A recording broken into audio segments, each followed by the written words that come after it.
I never thought I'd be standing in the rain watching my son-in-law change the locks on the home I'd given to my daughter. The home where I'd raised her. The home where my husband took his last breath. "You can't just throw me out, Derek," I shouted over the downpour. He didn't even look up from his work. "Watch me," he said. "This house belongs to Abby now, which means it belongs to me, too." What Derek didn't know was that 20 years of teaching had taught me one valuable lesson. Always have a backup plan. And the deed to that house? It had a clause that was about to change everything. Before we jump back in, tell us where you're tuning in from, and if this story touches you, make sure you're subscribed, because tomorrow I've saved something extra special for you. I used to believe that being a good mother meant sacrificing everything. My husband Tom and I had bought our Cedar Creek home 3 years before Abigail was born. It wasn't much at first. 3 bedrooms, peeling wallpaper, and a kitchen straight out of the 1970s, but we made it our own. Tom would spend weekends installing new cabinets or fixing the plumbing, while I planted rosebushes along the fence and painted Abby's nursery sunshine yellow. After Tom passed away from a sudden heart attack 12 years ago, the house became more than just a home. It was our sanctuary, the physical embodiment of the life we'd built together. Every corner held memories. The door frame with Abby's height measurements, the chip in the kitchen counter from when Tom dropped a cast iron skillet, the creaky third step on the staircase that we never fixed, because it became our built-in intruder alert. "Mom, are you sure you want to do this?" Abby had asked me 3 years ago, her eyes wide with disbelief when I first suggested signing over the house to her and Derek after their wedding.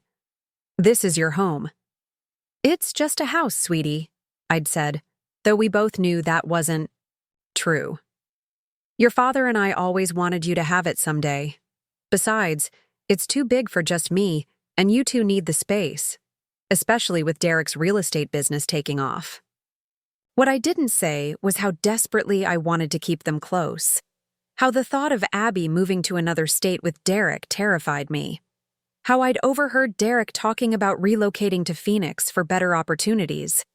The house was my anchor, my way of keeping my daughter near. The arrangement seemed perfect at first. I would keep the master bedroom downstairs, while they took over the upstairs. We would share the kitchen and living areas, but they would handle the mortgage, payments, and utilities. I'd help with my grandson Noah when they needed it, and everyone would have their space. "You're the best, Mom." Abby had hugged me tightly. "I promise we'll take good care of it." Derek had smiled too, though his gratitude felt measured. "This is incredibly generous, Catherine. We appreciate it." That should have been my first warning sign, the way he'd called me Catherine instead of Kathy or Mom like everyone else in my life. The formality created distance, as if he was already planning his exit strategy from our arrangement.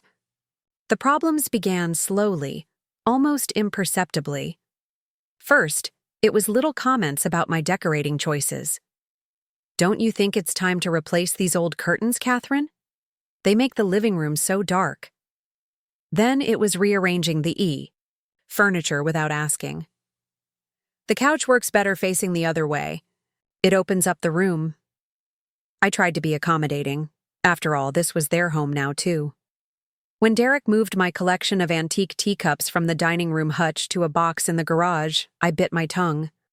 When my gardening tools disappeared from their usual spot by the back door, I simply asked where they'd been relocated rather than complaining. "We need that space for Noah's sports equipment," Derek had explained, not meeting my eyes. "I put your things in the shed out back." My weekly bridge club meetings, which I'd hosted for over a decade, became a source of tension. "Could you maybe meet at someone else's house next week?" Derek would ask. "I have clients coming over and it would be more professional without." He never finished the sentence, but the implication was clear. Without me and my aging friends cluttering up the place. Grace, my closest friend from the bridge club, noticed the change in me before I did. "Kathy, you're walking on eggshells." "In your own home," she observed one afternoon as we had coffee at Bluebird Bakery instead of my dining room. Is everything all right with Derek and Abby? Of course, I'd replied automatically. They're just settling in, finding their rhythm. It takes time to adjust to living with your mother-in-law. Grace hadn't looked convinced. And how are they adjusting to living with their mother-in-law's house exactly? I'd laughed off her concern, but her words stayed with me. As I drove home that day, I realized I'd begun parking on the street instead of the driveway because Derek had mentioned needing both spots for potential client visits. I'd started watching my television shows with headphones so I wouldn't disturb them. I'd even begun scheduling my showers around their routine. Without realizing it, I'd made myself smaller and smaller in my own home, constantly accommodating their needs while minimizing my own.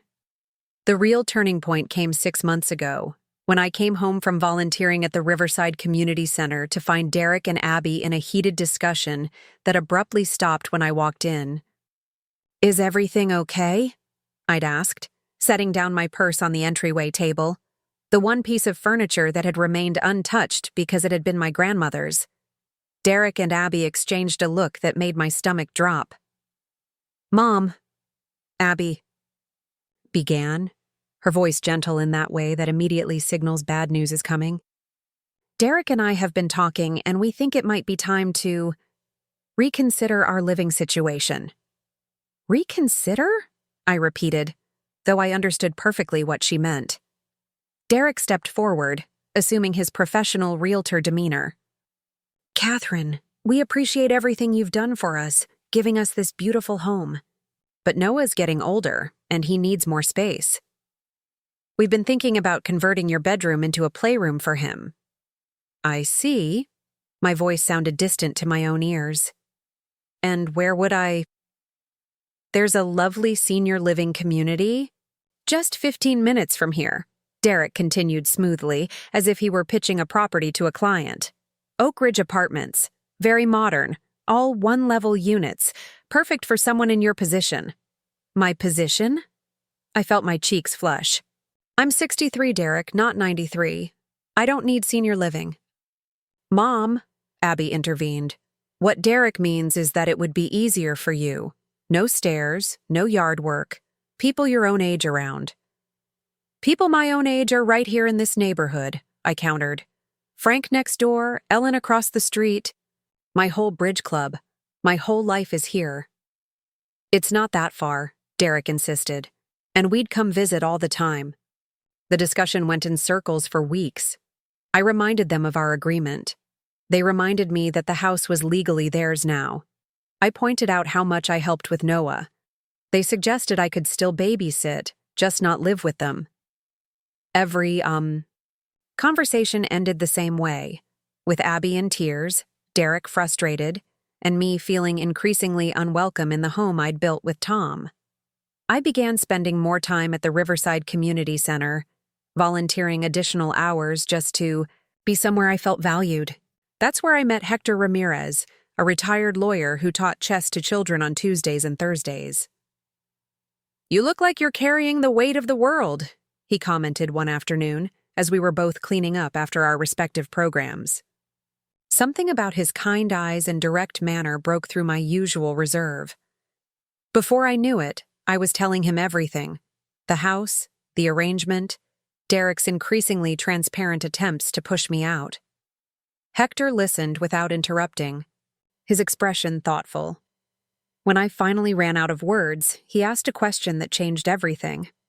The deed to the house. Did you have a lawyer draw it up, or did you use a standard form? I blinked, surprised by the specific query.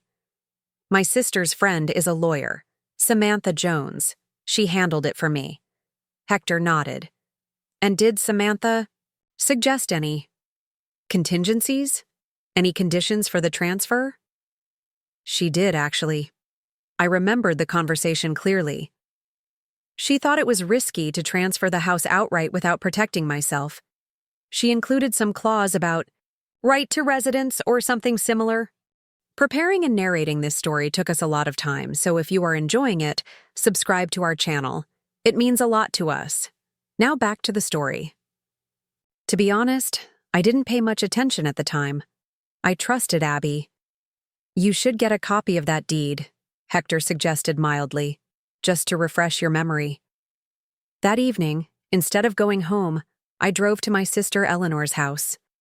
Ellie had always been skeptical of my arrangement with Derek and Abby, calling it a disaster waiting to happen. But she'd respected my decision and kept her opinions mostly to herself.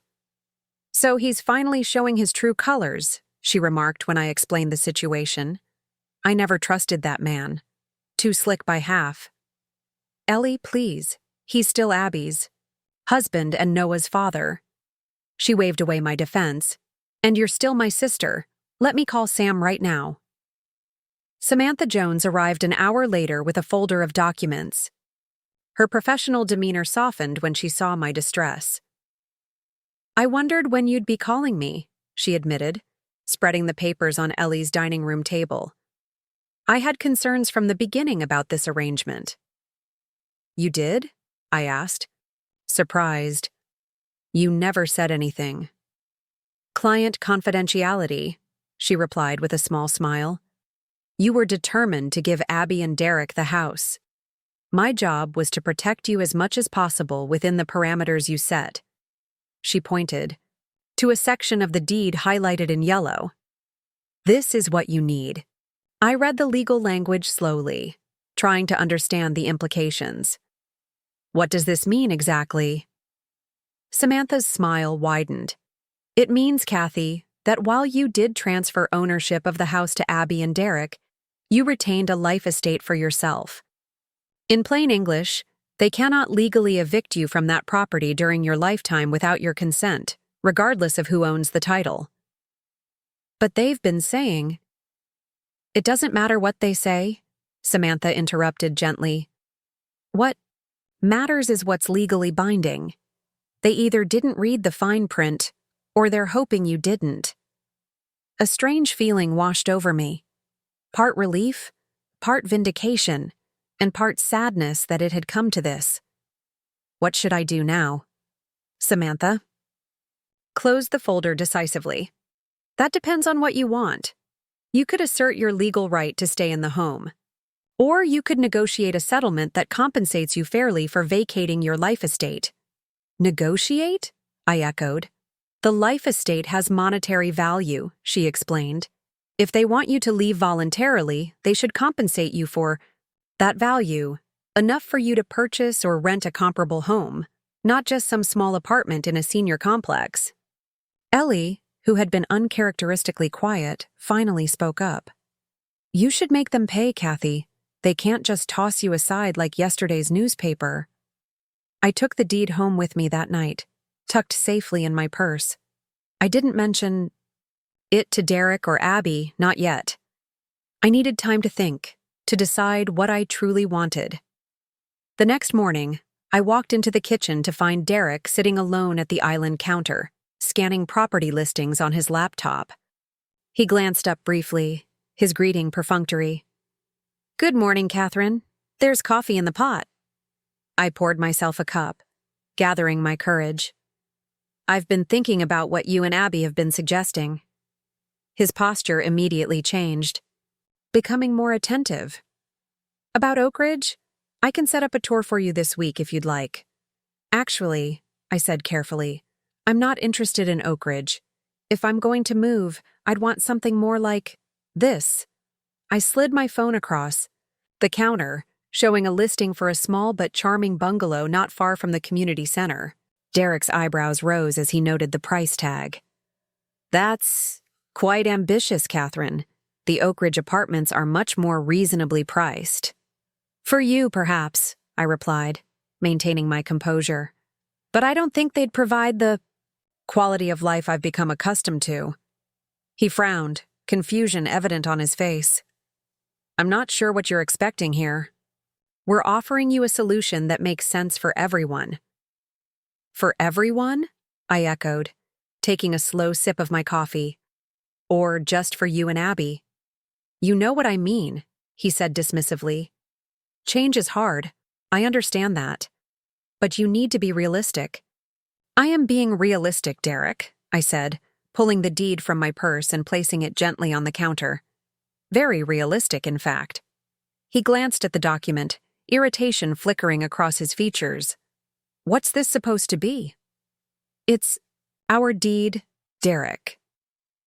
The one you and Abby signed 3 years ago. I thought we should review it together, especially the highlighted section on page 3. As he reluctantly pulled the document closer and began to read, I watched his expression transform from annoyance to disbelief, and finally to poorly concealed anger. This can't be right, he muttered, flipping back to the first page, then forward again. We own this house, you signed it over to us. I did, I agreed calmly. And yet, according to that legally binding document, I have the right to live here for the remainder of my natural life. It seems we have what the lawyers call a life estate. Derek's face had turned an interesting shade of red. You tricked us. No, Derek, I protected myself, on the advice of counsel. There's a difference. I reclaimed the deed and returned it to my purse. So it seems we have 3 options. I can continue living here as we originally agreed. You can buy out my life estate for a fair market value, which would allow me to purchase a home like the one I just showed you. Or we can let the courts decide what's fair. What would you prefer? He stood abruptly, nearly knocking over his coffee. I need to talk to Abby about this. Of course, I replied. Take all the time you need. I've lived here for 35 years. I'm not going anywhere. As he stormed out of the kitchen, I felt a strange sense of calm settle over me. For the first time in months, perhaps years, I had stood my ground. I wasn't being unreasonable or vindictive. I was simply refusing to be pushed aside. Later that day, I met Hector at the community center, where he was setting up for his chess class. How did it go? He asked, arranging pieces on the boards. I told him about my conversation with Derek, still surprised at my own boldness. Hector nodded approvingly. It's not about the house itself, you know. It's about respect. Exactly, I agreed. I gave them that house out of love, not obligation. The least they could do is acknowledge that. So, what will you do now? Stay and fight for your place or take a settlement and start fresh? I paused, considering the question seriously for the first time. I'm not sure yet. Part of me wants to stay, just to prove that I can. But another part wonders if that's the best environment for any of us, especially Noah. Sometimes, Hector said thoughtfully, standing your ground means knowing when to move to higher ground. His words resonated with me. In my determination to maintain the status quo, to keep my daughter geographically close, had I overlooked other possibilities for myself? Had I been clinging to the past, to Tom's memory, to Abby's childhood, at the expense of my own future? As I helped him set up the last chessboard, I noticed a flyer on the bulletin board advertising an upcoming trip to Silver Lake, the vacation spot where Tom and I had taken Abby every summer until she was 12. Do you go on these center trips? I asked Hector. He shrugged. Sometimes. It depends on who's going and where they're headed. Why? Are you interested in this one? I studied the flyer more closely. 3 days at Silver Lake Lodge, hiking, canoeing, evening campfires. Activities I hadn't enjoyed in years because I'd been so focused on being available for Abby and Noah. Maybe I am, I said slowly. Maybe it's time I started doing things for myself again. That evening, I registered for the Silver Lake trip, wrote out a detailed list of what I believed would be fair compensation for my life estate, and waited for Abby and Derek to approach me. I wouldn't force the conversation, but I wouldn't avoid it either. 2 days later, Abby found me in the garden, tending to Tom's rosebushes. She sat on the bench beside me, her expression troubled. Derek told me about the deed, she began, her voice hesitant. About the life estate clause. I continued pruning, keeping my hands busy. Yes, I imagine he did. Why didn't you tell us about it before? I set down my shears and turned to face her directly. Would it have changed anything? You and Derek? Wanted the house. I wanted to give it to you. The life estate was just protection for me, which, as it turns out, I needed. Tears welled in her eyes. I never wanted to kick you out, Mom. That was all Derek's idea. He said the house was too crowded, that we needed our own space. And what did you say? I asked gently. She looked down, guilt written across her features. I didn't say enough, obviously. I should have stood up for you more. Yes, I agreed. You should have. But I should have stood up for myself too, long before now. We've both been avoiding difficult conversations. Abby wiped her eyes. So, what happens now? Are you going to make us sell the house? I reached for her hand. No, sweetie. I'm not going to make you do anything. But I am going to insist on being treated with respect, whether I continue living here or not. You're thinking of leaving? She sounded surprised, even hurt. I'm considering all my options, I told her honestly, including ones that might be better for everyone involved. She squeezed my hand. I don't want you to go, Mom. Noah would be devastated. I smiled sadly. Noah would adjust, just like children always do. The question is whether staying would be healthy for any of us at this point. We talked for nearly 2 hours in the garden that afternoon, more honestly than we had in years. Abby admitted that she'd felt caught between her husband and her mother, afraid of disappointing either of us.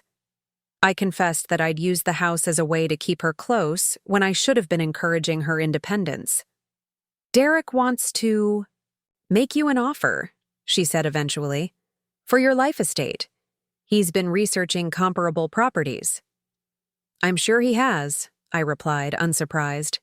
I have some thoughts on that too. By the time we went inside, the sun was setting, casting long shadows across the yard Tom and I had landscaped together so many years ago. I felt a pang of nostalgia, but also a surprising lightness. Whether I stayed or left, I had reclaimed my voice in this home. That night, as I prepared for bed, I noticed how the moonlight filtered through the curtains, the same curtains Derek had once suggested replacing. They were outdated, certainly, but they were also mine. They were part of the life I had built. I fell asleep thinking about Silver Lake, about the possibility of new adventures, and about what it might feel like to live somewhere that was truly my own again, with no one to accommodate but myself. The next morning, I awoke to find a folder slipped under my door. Inside was a formal offer from Derek for my life estate, along with listings for several properties he thought might interest me. The amount was less than what I had calculated as fair, but more than I had expected from his initial reaction. Progress, at least. A starting point for negotiations. As I reviewed the materials over breakfast, Noah wandered into the kitchen. Still in his pajamas, his hair adorably mussed from sleep. "Grandma," he said through a yawn, "can we make pancakes?" "Of course, sweetie." I pulled out the mixing bowl, the same one I'd used to make pancakes with Abby when she was his age. "Want to help?" As we mixed batter and flipped pancakes together, I realized that these moments of connection was what mattered, not the walls around us. Whether I lived in this house or another, I would still be Noah's grandmother. I would still have the relationships that defined me. Later, as Noah happily devoured his third pancake, Abby and Derek joined us in the kitchen. Derek's expression was guarded but not hostile. "Good morning," I greeted them both. "There's plenty of batter left if you're hungry." "Actually," Derek said, clearing his throat, "I was hoping we could discuss the proposal I left for you." I nodded, setting down my coffee cup. "Yes, we should talk about that, but not right now." I gestured toward Noah. "Some discussions are better had in private." Derek looked like he wanted to argue, but thought better of it. "Fine. This evening, then?" "Perfect," I agreed. "That will give me time to prepare my counter-proposal." His eyebrows rose slightly, but he said nothing more. After breakfast, I took Noah to the park. savoring the simple joy of pushing him on the swings and watching him navigate the monkey bars with increasing confidence. These were the moments I would miss if I moved away, but perhaps distance would make our time together even more precious, more intentional. When we returned home, I spent the afternoon carefully crafting my response to Derek's offer. I included my own calculations for the value of my life estate, details of the type of home I would require, and a proposed timeline for my transition. I was just finishing when my phone rang. It was Hector from the community center. "Just checking in," he said when I answered. "How are the negotiations going?" I filled him in on the developments, feeling a surge of gratitude for his support during this challenging time. "Sounds like you're standing your ground," he observed approvingly. "Are you still coming on the Silver Lake trip next weekend?" "Absolutely," I confirmed. "I've already packed my hiking boots." "Good for you," he said warmly.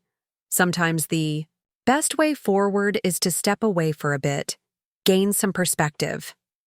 As I hung up, I realized he was right. The trip couldn't have come at a better time. It would give me space to think, to reconnect with a place that held happy memories, and to imagine new possibilities for myself. That evening, I sat across from Derek and Abby at the dining room table, my counter-proposal neatly organized in a folder before me. The negotiations were civil but intense, with Derek pushing for a lower price and a quicker timeline, while I held firm on my requirements.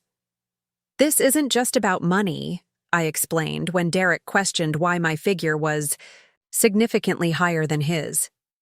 "It's about ensuring I can maintain my quality of life and independence." "But the value you're assigning to the life estate seems arbitrary," he argued. "Not at all," I countered, pointing to my calculations. "It's based on standard actuarial tables for someone my age, the current market value of the house, and the cost of comparable housing in this area." Samantha helped me work it all out. At the mention of my lawyer, Derek's expression tightened. He hadn't expected me to have professional guidance, clearly assuming I would accept whatever he offered out of gratitude or obligation. After an hour of back and forth, we reached a tentative agreement, a sum that would allow me to purchase a smaller home in a neighborhood I liked, plus additional funds to cover moving expenses and new furnishings. In exchange, I would formally relinquish my life estate and move out within 3 months. "I'll have Samantha draw up the paperwork," I said as we concluded. "And Derek, I expect this negotiation to remain professional. No more changing locks or tossing my belongings into the rain." He had the grace to look embarrassed. "That won't happen." As they left the dining room, Abby lingered behind, her expression troubled. "Are you sure about this, Mom? It feels wrong somehow buying you out of your own home." I took her hand. "It's not my home anymore, sweetie. It's yours. And yes, I'm sure. This could be a fresh start for all of us." That night, I walked through the house one last time, not in sadness, but in appreciation. Each room held memories, some joyful, some painful, all part of the tapestry of my life. But they were just rooms. The memories would come with me wherever I went. As I passed Noah's bedroom, I peered in to find him still awake, reading a comic book by flashlight under his covers. He quickly turned it off when he saw me. "Busted," I whispered with a smile, sitting on the edge of his bed. "Can't sleep?" He shook his head. "Daddy said you might be moving to a new house. Is that true?" "I'm thinking about it," I admitted. "How would you feel about that?" He considered the question seriously. "Will you be far away? Can I still see you?" "Not far at all," I assured him. "And you can visit me anytime. Maybe you could even have your own special sleepover room." His eyes lit up at that prospect. "With bunk beds?" I laughed. "We'll see. Now get some sleep, mister." As I closed his door, I felt a sense of peace wash over me. This wasn't an ending but a transition. I wasn't losing my family. I was redefining our relationships on healthier terms. The next morning, I woke early and drove to Silver Lake. Although the community center trip wasn't until the following weekend, I felt an urgent need to reconnect with this place that had meant so much to our family. The lake was quiet at this hour, mist rising from its surface as the sun began to warm the day. I sat on a familiar dock, watching a pair of loons glide across the water, their haunting calls echoing across the stillness. This is where Tom had taught Abby to swim, where we'd roasted marshmallows and told ghost stories, where we'd created some of our happiest memories as a family, but it was also where I'd come alone after his funeral, seeking solace in the natural beauty he'd loved so much. As the morning progressed, I walked the hiking trail around the lake, stopping at viewpoints to admire the scenery. At one overlook, I struck up a conversation with another early riser, a woman about my age who introduced herself as Margaret. "Do you come here often?"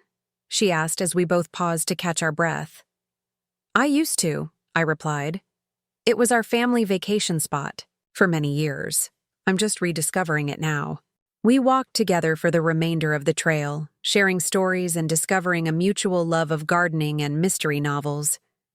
When we reached the parking lot, she mentioned that she lived in a small community of cabins and cottages on the northwest side of the lake. "Several of us are year-round residents," she explained. "It's a wonderful place to live, peaceful but not isolated. There's actually a cottage for sale right now if you're interested." I smiled at the coincidence. "I might be, actually. I'm in the market for a new home." She wrote down the information for me, along with her phone number.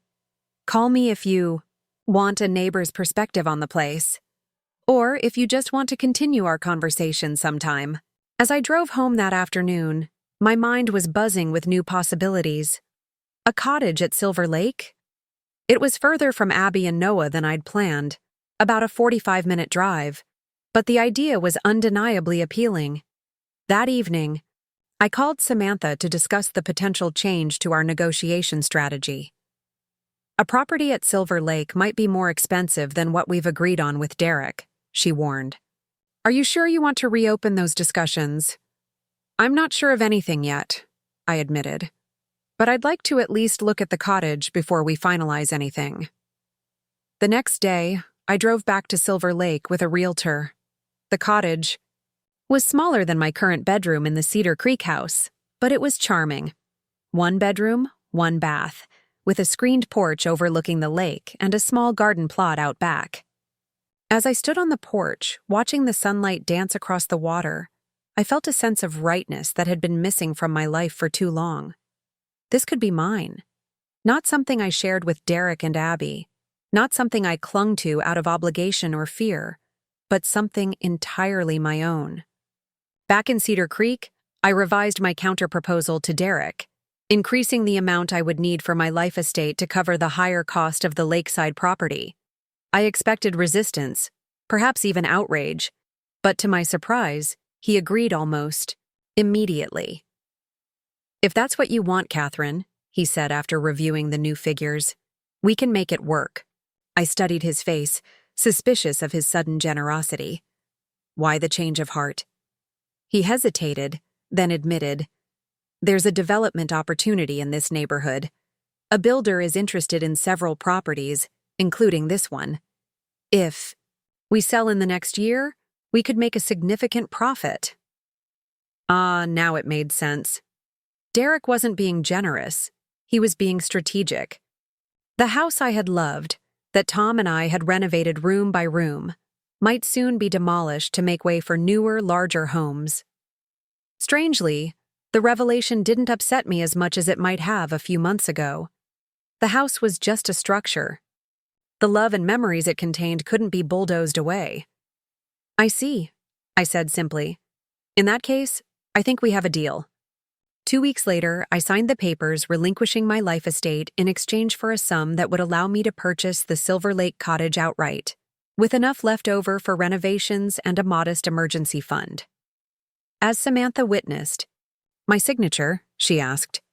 "Are you sure this is what you want, Kathy?" I nodded, feeling lighter than I had in years. It's exactly what I need. The next day, I placed a deposit on the cottage and began planning my move. Margaret, my new hiking acquaintance, put me in touch with local contractors who could help with the minor renovations I wanted to make before moving in. When I told Hector about my decision during our next volunteer shift, his face lit up with approval. Silver Lake? That sounds perfect for you. I think it will be, I agreed. It's close enough to visit Noah regularly, but far enough to establish my own life. And what about the community center? He asked. Will you still volunteer here? I hadn't considered that aspect of my move. I'll have to find something similar near Silver Lake, I suppose. I'll miss working with you, though. He smiled mysteriously. Don't be too sure about that. I have a cabin on the east side of Silver Lake that I use most weekends. Perhaps our paths will continue to cross. The revelation surprised and pleased me. Another connection that wouldn't be severed by my move. Another possibility for my new life. As my final weeks in the Cedar Creek house approached, I found myself not sad, but nostalgic, taking time to properly say goodbye to the home that had sheltered so much of my life. I took photos of rooms before packing them up, preserving the memories without needing to preserve the space itself. Noah helped me pack, asking questions about each item, allowing me to share stories about his grandfather, about his mother's childhood, about the history of our family. In a way, the process of leaving became a gift, an opportunity to pass down these narratives to the next generation. Abby, too, seemed to appreciate these final weeks together in the house, often joining us for dinners or helping me sort through belongings. There was a new openness between us, as if the conflict over the house had finally broken down walls we hadn't even recognized were there. I'm sorry it came to this, Mom, she said one evening as we shared a bottle of wine on the back patio. I should have handled things differently. We all should have, I acknowledged, but sometimes it takes a crisis to show us what we really need. And what do you need? She asked quietly. I considered the question, watching the sunset paint the sky in brilliant oranges and pinks. I needed to remember who I am outside of being your mother. I needed to find my own path forward. The day I signed the papers for the Silver Lake cottage, I felt a strange mixture of emotions washing over me. There was excitement about this new chapter, relief at having resolved the conflict with Derek, and a bittersweet nostalgia as I prepared to leave the Cedar Creek house behind. The cottage needed some work, new plumbing, updated electrical wiring, fresh paint throughout, but the location was perfect. Perched on a small hill overlooking the northern shore of the lake, it offered breathtaking views of the water and the mountains beyond. The previous owner had been an avid gardener, and though the flower beds had grown wild with neglect, I could see the potential beneath the overgrown tangle of greenery. It's a real gem, Margaret said when she came to welcome me after I'd closed on the property. We stood on the screened porch, watching the late afternoon sunlight glitter across the lake's surface. Once you clear away some of that underbrush, you'll have one of the best views on the lake. I can't wait to get started, I replied, surprising myself with my enthusiasm. After decades of compromise and accommodation, the thought of making decisions based solely on my own preferences felt almost decadent. Margaret handed me a small potted plant, a peace lily with glossy green leaves. A housewarming gift, she explained. They're nearly impossible to kill, which makes them perfect. During the chaos of moving, thank you. I accepted the plant gratefully. It's been a while since I've had to start over like this. The best adventures often begin that way, she replied with a knowing smile. Starting over isn't always a bad thing, Kathy. As I drove back to Cedar Creek that evening, I found myself mulling over her words. Starting over. At 63, most people were settling into established routines, not embarking on new beginnings. And yet, here I was, preparing to leave the home I'd lived in for 35 years to build a life in a lakeside cottage that was smaller than my current master bedroom. When I pulled into the driveway of the Cedar Creek house, I noticed Derek's car was gone, but Abby's was there. I found her in the kitchen, feeding Noah dinner. "Grandma!" Noah exclaimed when he saw me, his face lighting up. "Did you buy the lake house? Can I come swim there? Will there be frogs?" "Dad says there's always frogs at lakes." I laughed, ruffling his hair. "Yes, I bought it. And yes, you can come swim there. And I'm sure there will be plenty of frogs for you to chase. But not to bring inside," Abby added firmly, giving him a pointed look that suggested this rule had been established through previous experience. Noah's expression turned innocent. "I would never." "Mm-hmm," Abby murmured, clearly unconvinced. To me, she asked, "So it's official? You're moving to Silver Lake?" I nodded, setting my purse down on the counter. "I signed the papers today. The contractors start work next week, and if all goes according to plan, I should be able to move in about a month." "A month," she repeated softly. "That's so soon." "It's more than enough time to pack up my things," I replied, not wanting to acknowledge the hint of sadness in her voice. After all, wasn't this what she and Derek had wanted? Me out of their house? Out of their way? "I know, it's just—" She trailed off, busying herself with wiping spaghetti sauce from Noah's face. "It'll be strange not having you here." I felt a familiar twinge of guilt, the automatic response of a mother who's spent her life prioritizing her child's feelings over her own. But I pushed it aside. "You'll still see me regularly, and Noah can come for weekends once I'm settled." "Really?" Noah's eyes widened with excitement. "Sleepovers at Grandma's lake house?"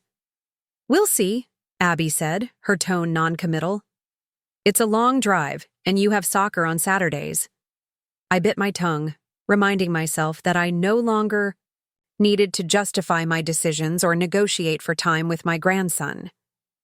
This was precisely what I was moving away from, the constant subtle undermining, the passive-aggressive control.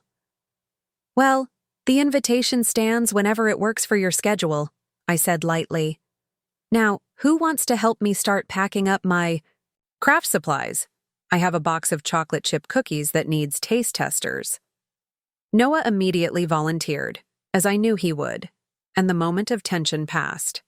But as we sorted through balls of yarn and half-completed projects, I couldn't shake the feeling that Abby was already creating barriers, already finding reasons why visiting Grandma's new home would be too difficult. The next few weeks passed, in a flurry of activity. I hired a moving company, sorted through decades of accumulated possessions, and made multiple trips to donation centers with items I no longer needed. It was exhausting, but also oddly liberating. Each object I discarded or gave away seemed to lighten my spirit as well as my load. During this time, Derek maintained a polite distance. He was cordial when we crossed paths, but mostly stayed out of my way, as if afraid I might change my mind about moving if he reminded me why I was leaving. Abby, on the other hand, became increasingly emotional as my departure date approached. "Are you sure you'll be okay out there alone?" she asked, one evening as we packed up the last of my books. "Silver Lake is pretty isolated, especially during the off-season." "I won't be alone," I assured her. "There's quite a community of year-round residents. Margaret has already invited me to join their book club." "Margaret," Abby repeated, a chowy hint of jealousy in her voice that caught me by surprise. "Your new best friend." I set down the book I was holding and turned to face her directly. "Abby, what's really bothering you? For months, you and Derek have been pushing me to move out. Now that I'm doing exactly that, and doing it in a way that makes me happy, you seem upset." She sat down heavily on the edge of my bed, pushing aside a stack of packing materials. "I don't know," she admitted after a long pause. "I guess I didn't expect you to go so far or to seem so excited about leaving." "I'm excited about starting something new," I clarified. "That's different from being excited about leaving you and Noah." "Is it?" Her voice was small, almost childlike. "Sometimes it feels like you can't wait to get away from us." I sighed. sitting beside her on the bed. "Sweetheart, I gave you and Derek this house because I wanted you to have a secure place to raise Noah. I agreed to move out because that seemed to be what would make you both happy. I'm choosing Silver Lake because it's a place where I can be happy too. That's all there is to it." "I know," she said, leaning her head against my shoulder. "I'm being selfish."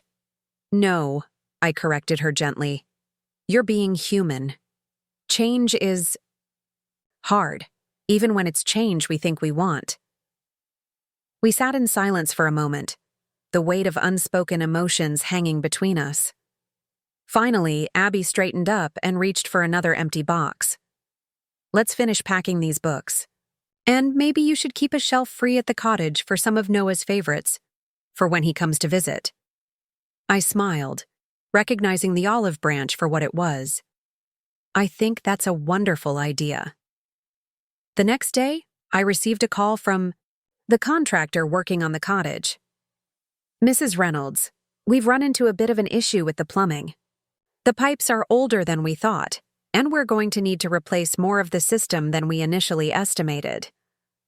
I closed my eyes, already anticipating the impact on my budget. "How much more?"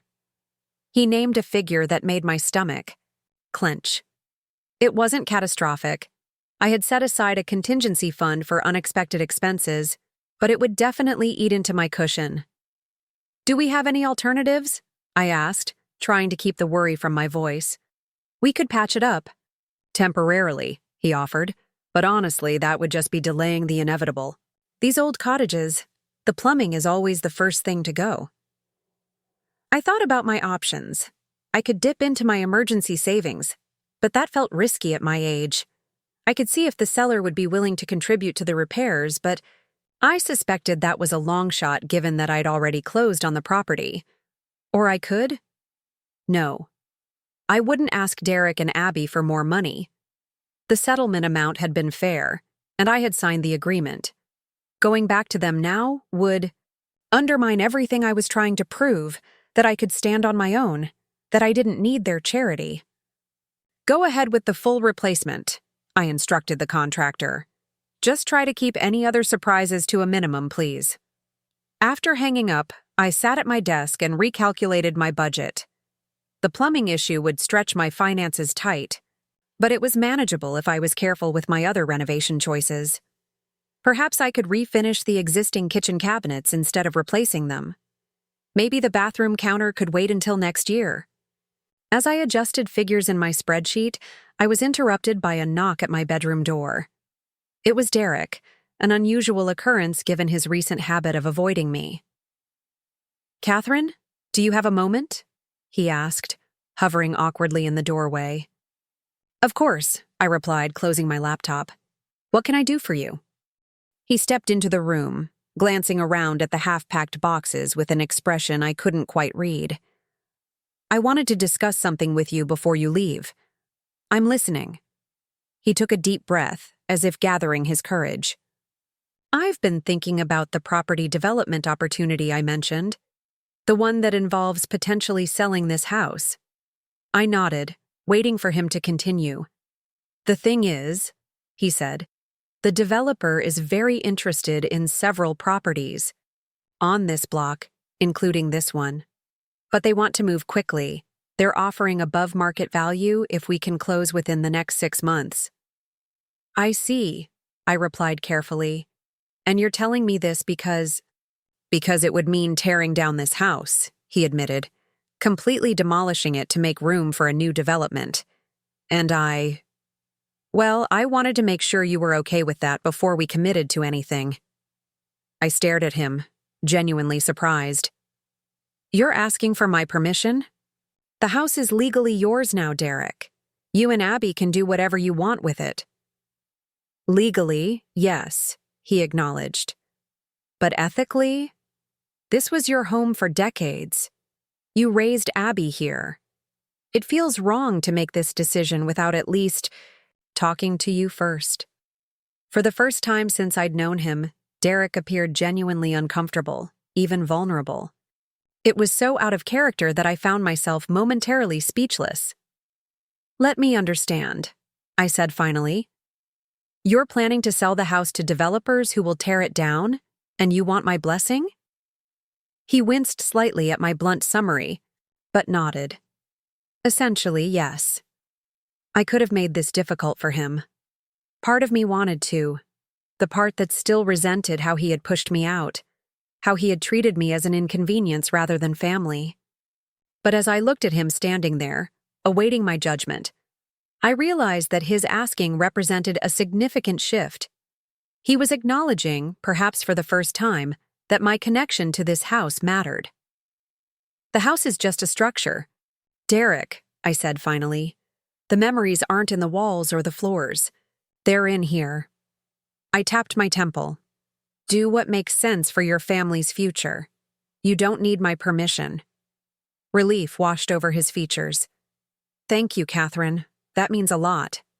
As he turned to leave, I added, But Derek, I would appreciate it if you'd let me know before the demolition.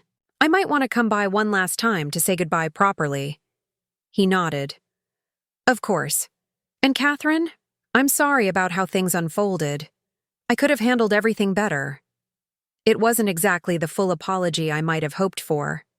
But coming from Derek, it was significant. Yes, you could have, I agreed. But so could I. After he left, I sat alone in my half-packed room, thinking about the house's eventual fate. The idea of it being demolished should have been painful, yet I felt strangely peaceful. Perhaps because I had already begun the process of letting go, of separating my identity and my future from this physical space. The next morning, I received a surprise visit from Hector. He arrived at the front door with a paper bag of fresh pastries and coffee, looking slightly out of place in the suburban setting. I thought you might need sustenance for all this packing, he explained as I invited him in. Moving is hungry work. That's very thoughtful, I said, leading him to the kitchen. Though I'm not sure I have clean mugs left for that coffee. I packed most of them yesterday. He grinned, pulling 2 travel mugs from his jacket pockets. I came prepared. As we sat at the kitchen counter, sharing almond croissants and coffee, Hector updated me on the latest community center news and asked about my progress with the cottage renovations. The plumbing is going to cost more than I expected, I admitted. I might have to scale back some of my other plans. Plumbing issues are the worst, he sympathized. Invisible but essential, like so many things in life. Exactly, I agreed. I'd much rather spend the money on something I can actually see and enjoy, like new flooring or paint. Speaking of things you can see and enjoy, Hector said, reaching into his pocket. I have something for you. He placed a small envelope on the counter between us. Curious, I opened it to find a gift certificate for a local garden center near Silver Lake. Hector, this is too generous. He waved away my protest. It's selfish, actually. My cabin has a perfect view of your cottage from across the lake. I'm just ensuring I have something pleasant to look at. I laughed, touched by the gesture. Well, when you put it that way, I suppose I'm obligated to create something spectacular. I have no doubt you will, he replied with a warmth that made me momentarily flustered. After Hector left, I continued packing with renewed energy. The gift certificate had reminded me of one of the aspects I was most looking forward to at the cottage, the opportunity to create a garden from scratch, to plant flowers and shrubs chosen solely for my own enjoyment, rather than maintaining what already existed. That afternoon, I tackled the attic, a space I'd been avoiding because I knew it contained some of the most emotionally charged items, boxes of Abby's childhood mementos, Tom's old clothes that I'd never been able to donate, holiday decorations we'd collected over the years. As I sorted through dusty containers, I found myself making different piles, things to keep at the cottage, things to offer to Abby, things to finally let go. It was painstaking work, each item requiring its own decision, its own moment of consideration. In one corner, partially hidden beneath an old quilt, I discovered a box I didn't immediately recognize.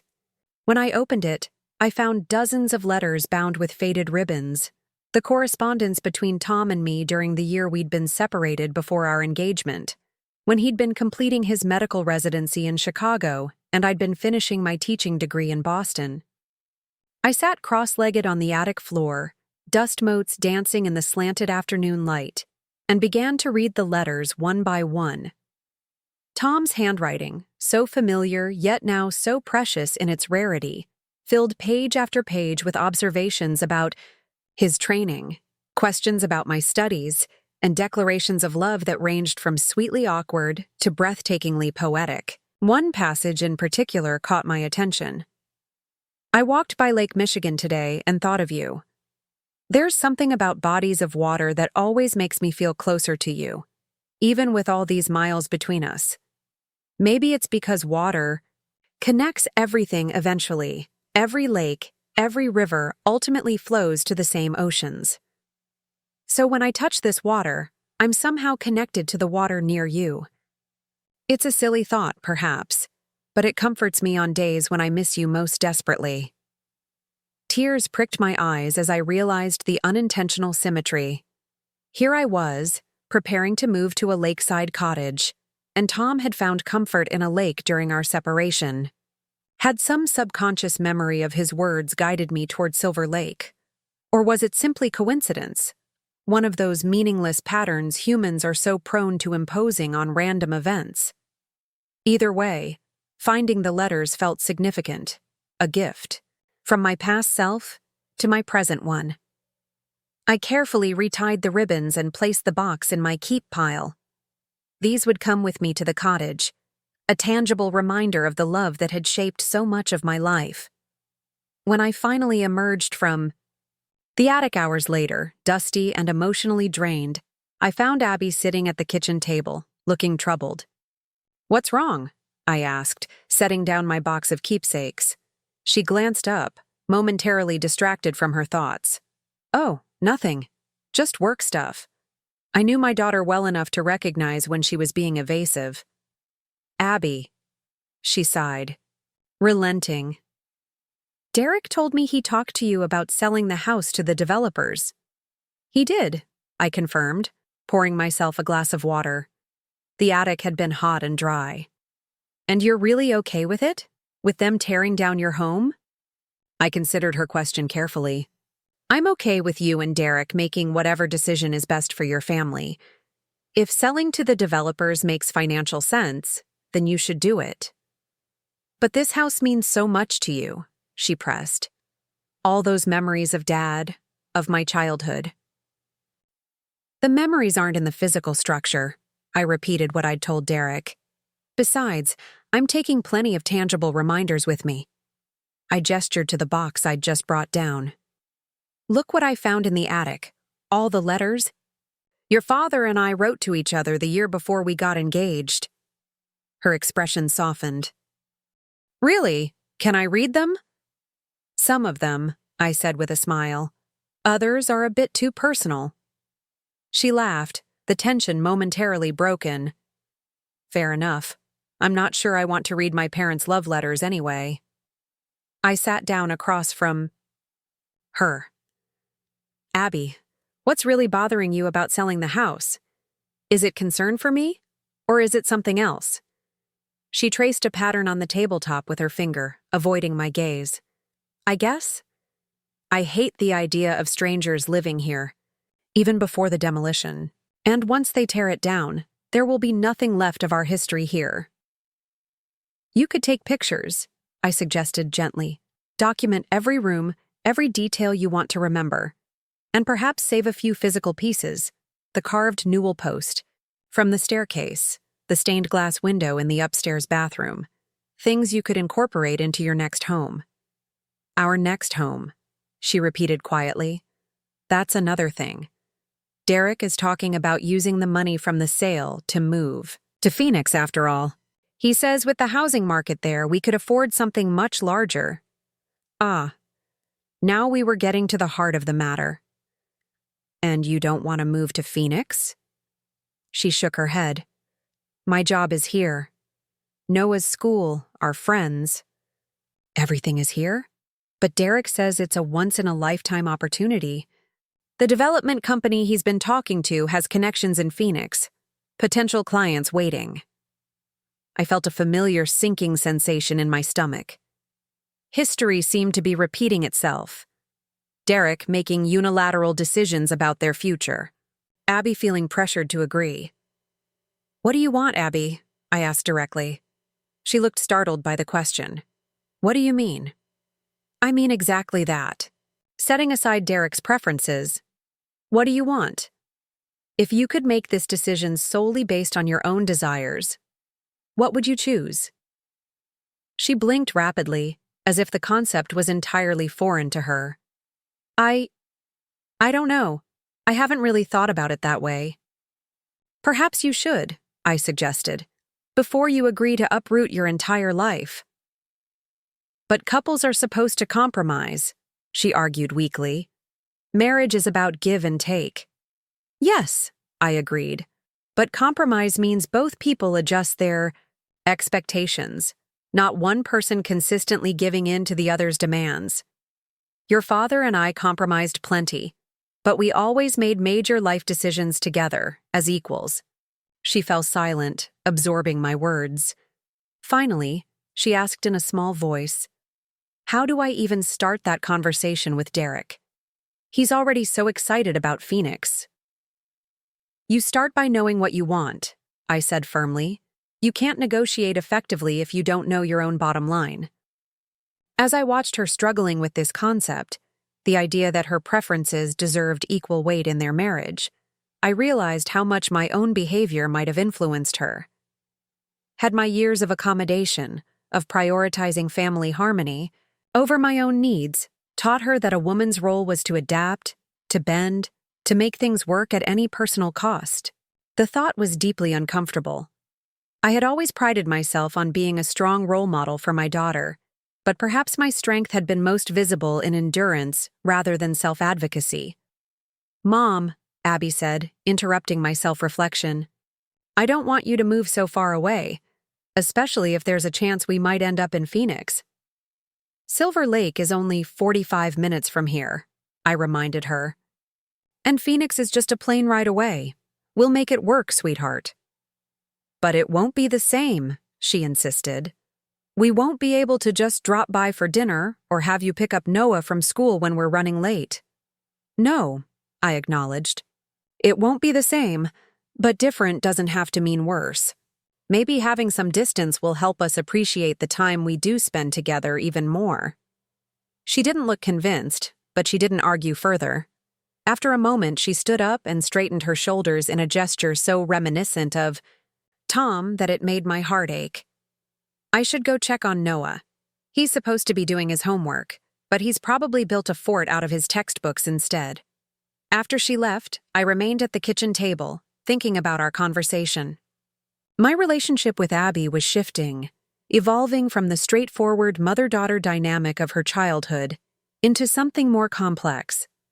I was becoming a separate person to her, someone with my own life and choices, rather than simply an extension of her family unit.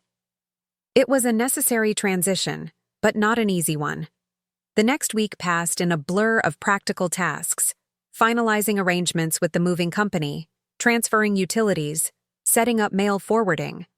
I made several trips to Silver Lake to check on the renovation progress and began acquainting myself with my new neighborhood. Margaret introduced me to several other year-round residents, including a retired professor who lived 3 cottages down from mine, and a couple who had converted an old boathouse into a stunning modern home. "Everyone's very friendly here," I told Hector when we met for coffee at a cafe midway between Cedar Creek and Silver Lake. "It's almost like a small village." "That's what I love about it," he agreed. "Close-knit but not claustrophobic. People look out for each other without being intrusive." "A delicate balance," I observed. "Indeed. Speaking of balance, how are things with your daughter? Any more discussions about Phoenix?" I sighed, stirring my latte absently. "Not that she's mentioned to me. I'm trying not to push, to let her work through it in her own way." "Wise. he commented. Though sometimes people need a little nudge to stand up for themselves. The nudge I gave her was suggesting she figure out what she actually wants. I replied. That seemed revolutionary enough for one conversation. Hector chuckled. Fair enough. Change takes time, especially when it involves long-established patterns. Speaking of change, I said, eager to shift the subject away from Abby's marital dynamics. The contractor thinks the cottage will be ready for me to move in next week. The plumbing is finally fixed, and they're finishing up the electrical work. Now. That's wonderful news, Hector said, his expression brightening. We should celebrate once you're settled.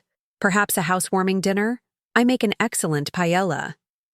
That sounds lovely, I agreed, feeling a flutter of anticipation that I quickly attributed to excitement about the move. Back at the Cedar Creek house, my packing was nearly complete. Most of the rooms were empty now, with just the essential furniture remaining.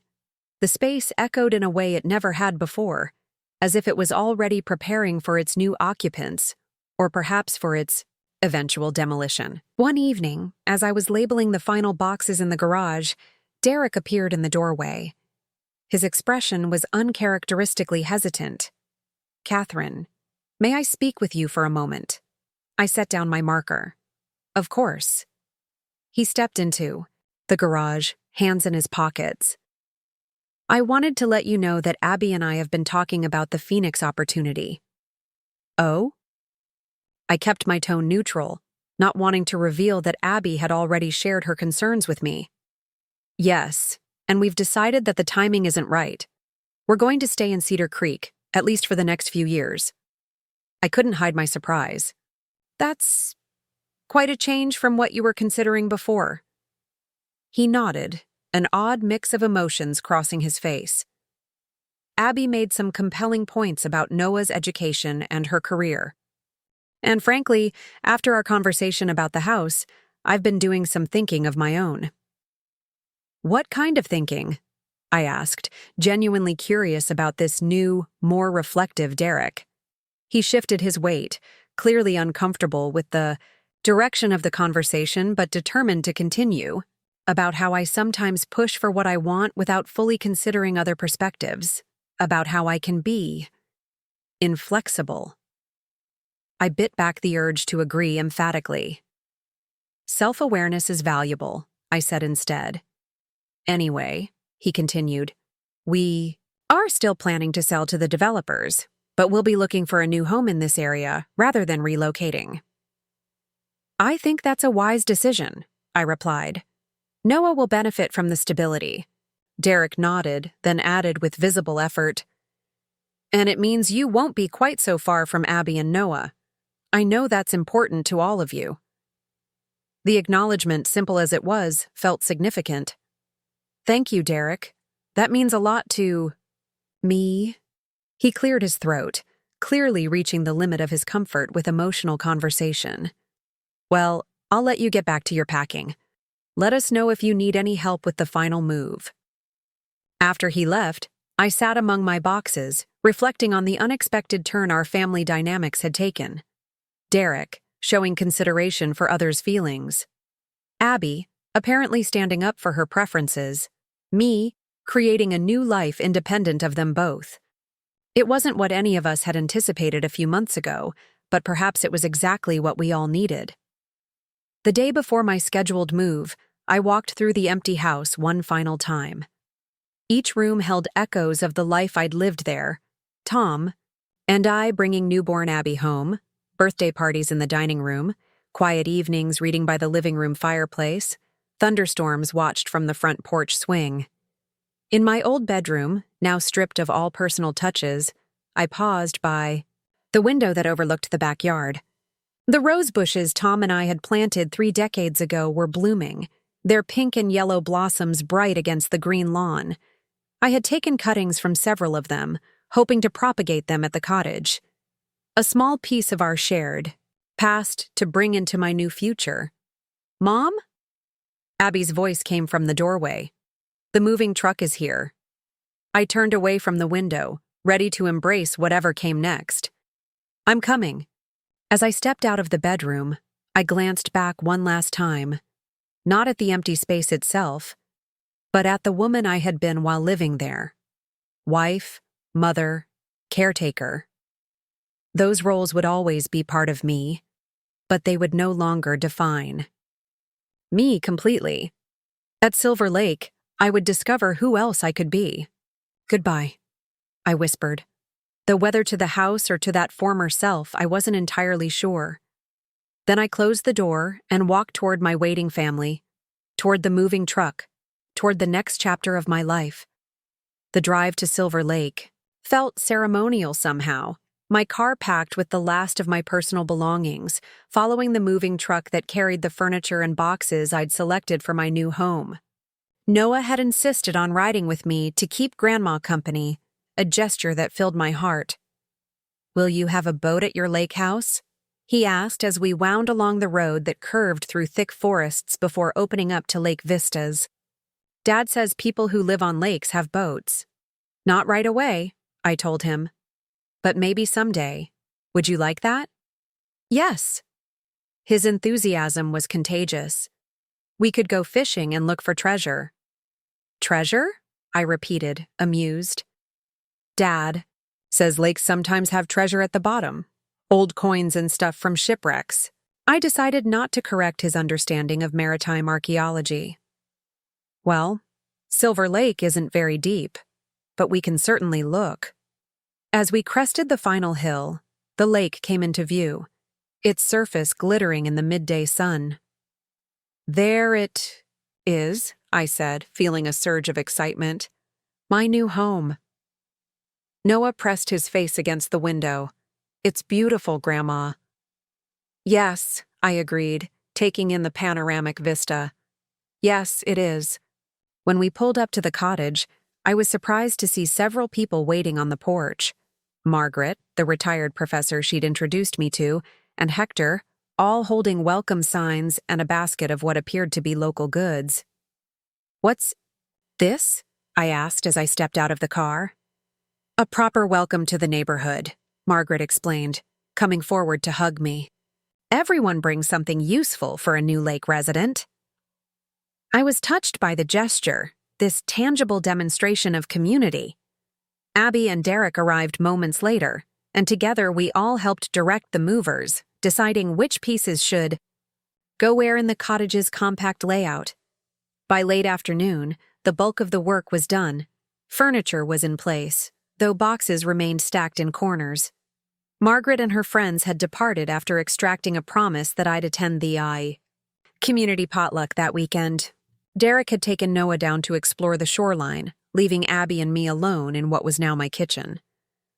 "It's smaller than I expected," she commented, looking around at the cozy space. "But perfect for one person," I replied, unpacking dishes into a cabinet. "And there's still plenty of room for visitors." She picked up a plate, turning it over in her hands. "These are new." "Yes," I confirmed. "I decided to leave the old set for you and Derek. These are more my style anyway." She nodded, setting down the plate carefully. "Mom, I just want you to know, Derek and I staying in Cedar Creek instead of moving to Phoenix, that was mostly my doing." "Oh." I kept my tone casual, not wanting to make too much of this admission. "After our conversation, I realized you were right. I needed to figure out what I wanted, not just go along with Derek's plans. So I made a list of pros and cons, researched job opportunities in Phoenix, and thought about what would be best for Noah." She paused, a small smile playing at her lips. "And then I presented my case to Derek like I was arguing in court." "And he listened," I observed. "He did," she confirmed, sounding slightly surprised still. "He really did. It wasn't easy. He had his heart set on Phoenix, but in the end, he agreed that staying makes more sense for our family right now." "I'm proud of you," I told her, meaning it deeply.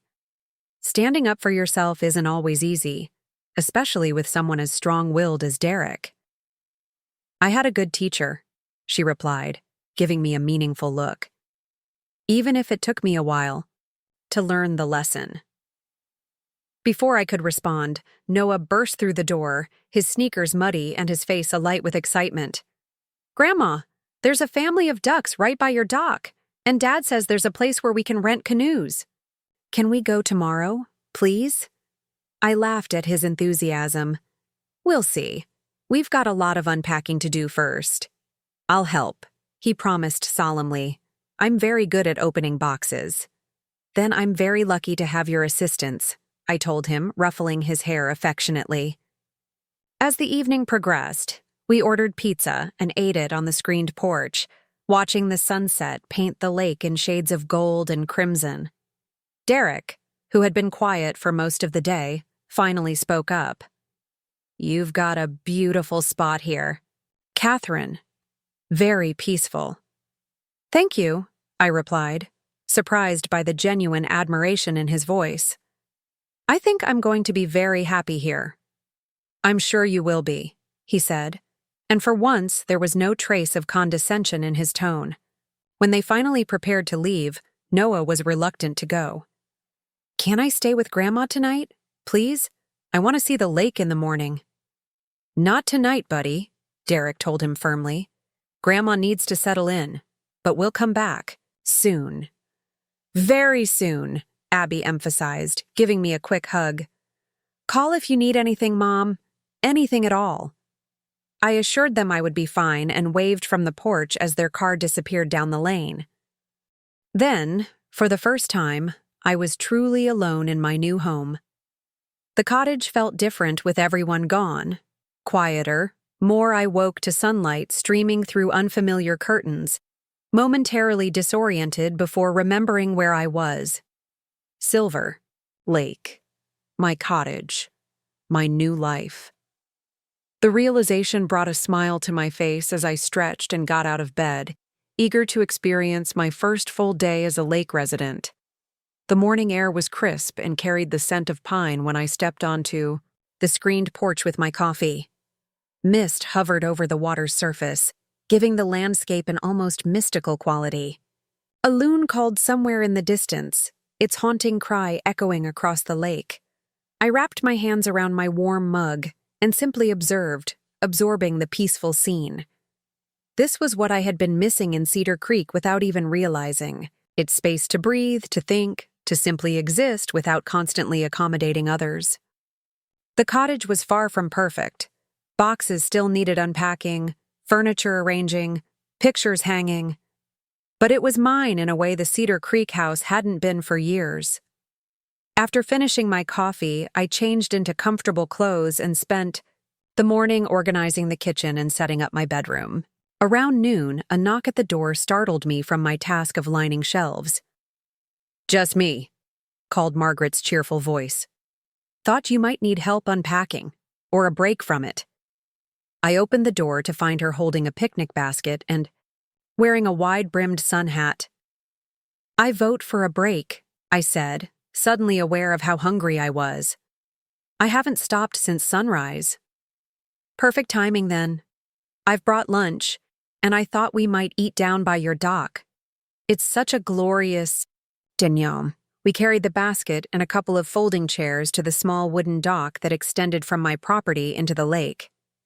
Margaret had packed an impressive spread: homemade chicken salad sandwiches, fresh fruit, pasta salad, and slices of lemon pound cake. "This is wonderful," I said gratefully, biting into a sandwich. I didn't even realize how hungry I was until just now. "Moving is exhausting work," she replied, pouring iced tea from a thermos. "How are you settling in?" "Still figuring out where everything goes, but it already feels like home." I gestured toward the water. "How could it not with this view?" "That's what drew us all here," Margaret nodded. "There's something healing about being near water. At least that's what my husband used to say." "Used to?" I asked gently. "He passed 4 years ago, cancer." Her voice held old pain, well managed but still present.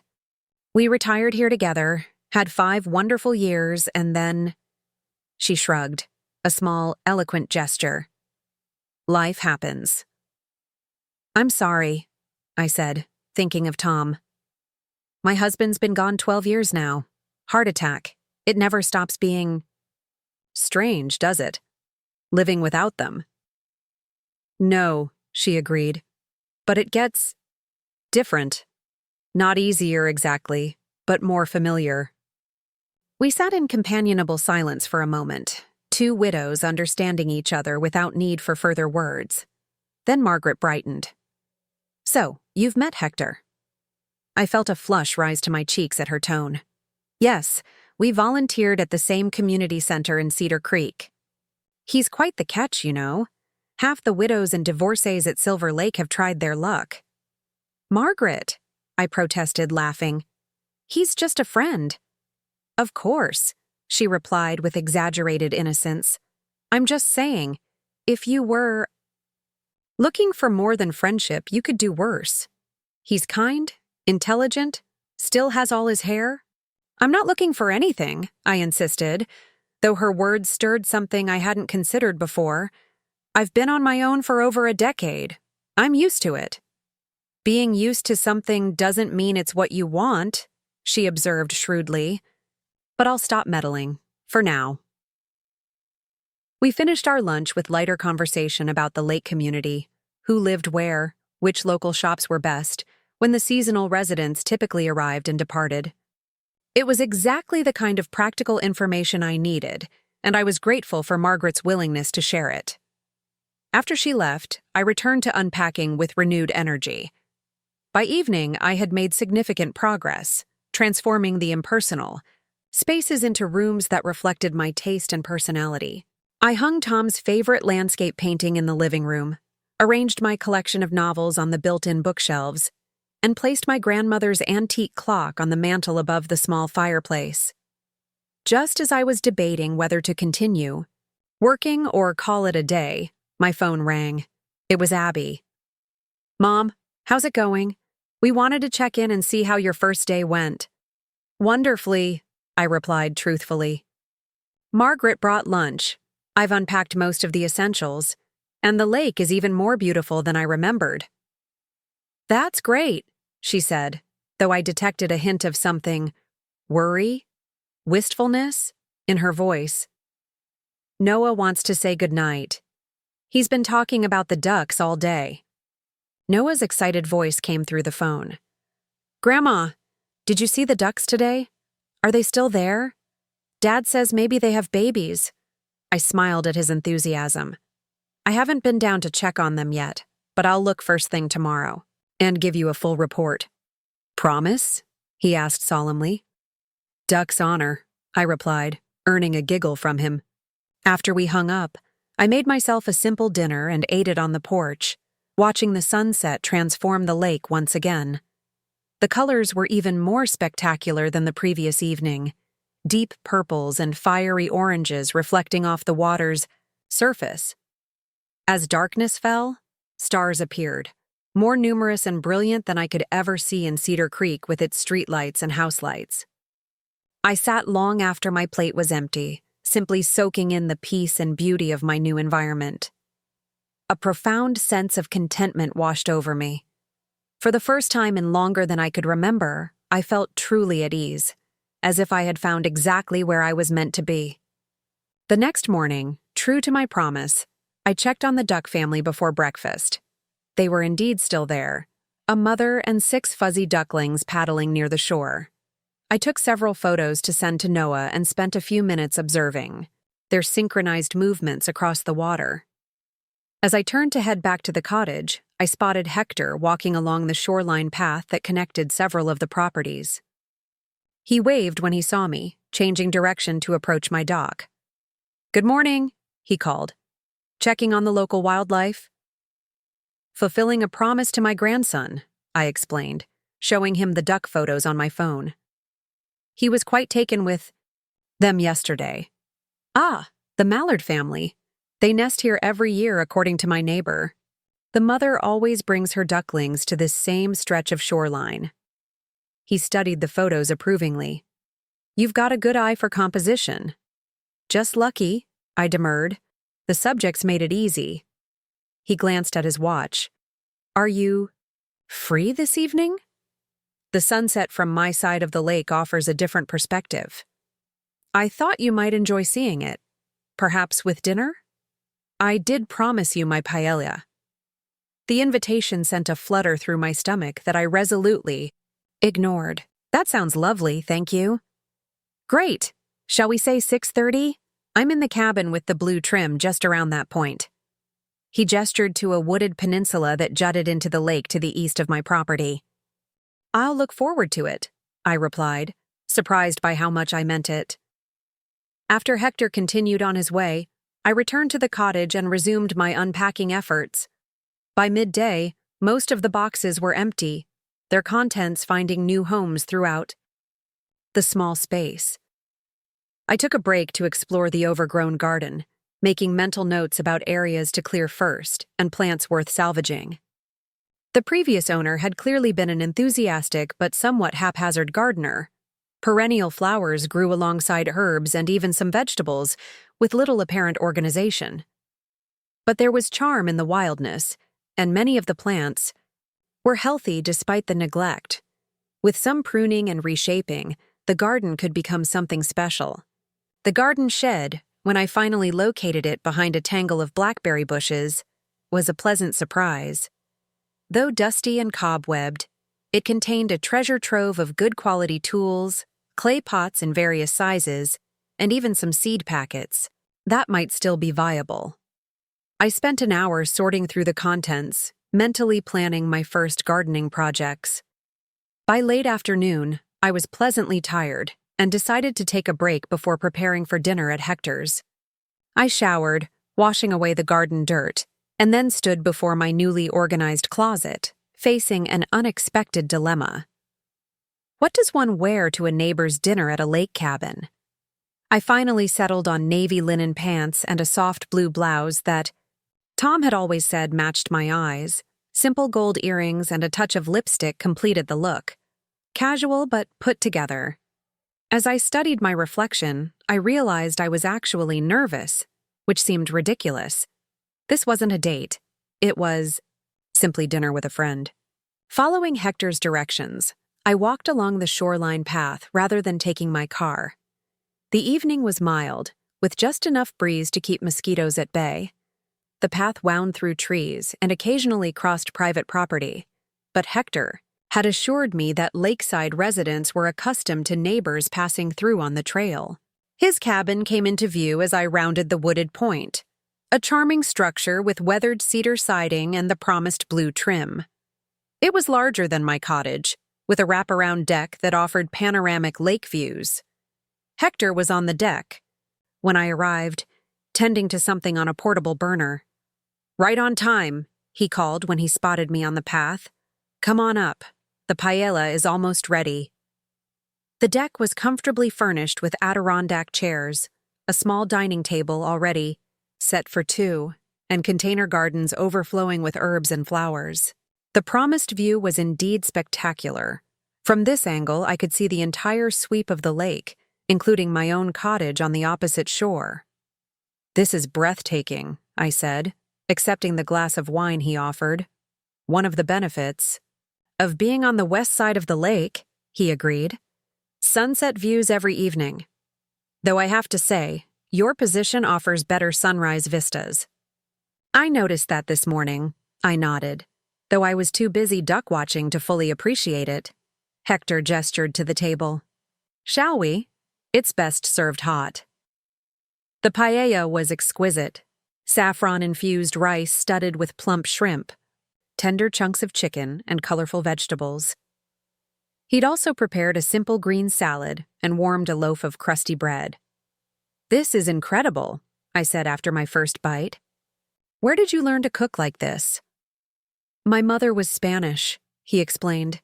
"She insisted all her children learn her family recipes. This one is generations old. She taught you well." As we ate, we talked easily about our respective days, the lake community, and our previous lives before retirement. I learned that Hector had practiced law for nearly 40 years, specializing in family law before retiring 5 years ago. It was rewarding work, he said, but also draining. Day after day of families in crisis, marriages disintegrating, custody battles. I reached a point where I needed something different. I can imagine, I replied. Teaching had its challenges too, but nothing like that. For me, it was more the physical toll, being on my feet all day, the constant energy required to manage a classroom of young children. Yet you volunteer with children at the community center, he observed. Different context, I explained. Volunteering a few hours a week with kids who want to be there is a joy. Teaching 30 first graders state-mandated curriculum 5 days a week is, well, a younger person's game. The conversation flowed smoothly through dinner and into dessert, a simple but perfect flan that Hector admitted was also his mother's recipe. As the sky darkened and stars appeared, we moved to the Adirondack chairs with fresh glasses of wine. So, Hector said after a comfortable silence, how are things with your daughter and son-in-law? Any more developments about selling the house? They're proceeding with the sale to the developers, I told him, but they've decided to stay in Cedar Creek rather than move to Phoenix. Interesting, he commented. Your daughter's decision? Partially, I acknowledged. She finally spoke up about what she wanted, and apparently Derek listened. It was a pleasant surprise. Sometimes people can surprise us, he said, his gaze thoughtful, if we give them the chance. True, I agreed, though I admit, with Derek, my expectations were pretty low. Hector chuckled. Understandably, given what you've told me about him. But people can change, especially when their circumstances change. Such as having their mother-in-law discover a life estate clause in the deed to their house? I suggested wryly. Exactly, he grinned. Nothing like a legal complication to adjust someone's perspective. We talked well into the evening, conversation gradually shifting from family dynamics to broader topics. Books we'd enjoyed, places we'd traveled, experiences that had shaped us. I found myself sharing stories I hadn't thought about in years, and listening with genuine interest to his. When I finally noticed the time, I was startled to see it was nearly midnight. I should go, I said reluctantly. It's gotten so late. Let me walk you back, Hector offered, rising from his chair. The path can be tricky in the dark. That's not necessary, I protested. I have a flashlight on my phone. I insist, he said firmly. Lake rule. No one walks the shoreline path alone after dark. I relented, secretly pleased by his insistence. We walked slowly, our way lit by the flashlight app on his phone and the nearly full moon overhead. The lake was silver in the moonlight, peaceful and still. Thank you for dinner, I said as we approached my cottage. It was wonderful. The company made it so, he replied. We'll have to do it again soon. Perhaps at your place next time? Once you're fully settled in. I'd like that, I agreed. At my door, there was a momentary awkwardness, the classic end-of-evening uncertainty. Hector solved it by taking my hand and squeezing it gently before releasing it. Good night, Kathy. Welcome to lake life. Good night, I replied, inexplicably flustered by the brief contact. And thank you again. Inside, I leaned against the closed door, feeling oddly breathless. What was happening to me? I was acting like a teenager after a first date, not a 63-year-old widow after dinner with a neighbor. It was ridiculous, and yet exhilarating. I went to bed that night with my mind full of the evening, the food, the conversation, the way Hector had looked at me when I'd laughed at one of his stories. I fell asleep smiling, looking forward to what tomorrow might bring in this new life I was creating. The next few weeks settled into a pleasant rhythm. My days were filled with small projects around the cottage, hanging curtains, arranging furniture, beginning the task of reclaiming the garden from its overgrown state. I joined Margaret's book club, which met every other Wednesday in various members' homes, and discovered the small but well-stocked library in the nearest town. Abby and Noah visited on weekends, sometimes with Derek, sometimes without. Noah was delighted by everything about the lake. The ducks, the small sandy beach area I'd cleared, the rowboat I'd purchased secondhand from a neighbor who was upgrading to a motorboat. "Can I sleep in the boat?" he asked one Saturday after CA. We'd spent the afternoon rowing around the lake's perimeter. "In the boat?" I repeated, amused. "Wouldn't you be more comfortable in the guest room I set up for you?" "But the boat is more adventurous," he explained seriously. "Like camping, but on water." "I think that's called capsizing, buddy," Derek interjected. He had accompanied Abby and Noah this weekend, and to my surprise, had been pleasant company. He'd even helped me install a new ceiling fan in the living room, a task I'd been putting off. Noah looked so disappointed that I found myself suggesting a compromise. "How about we put the boat on the lawn and you can sleep in it there? All the adventure without the danger of falling into the lake." His face lit up. "Yes, can we, Dad? Please?" Derek exchanged a glance with me, then nodded.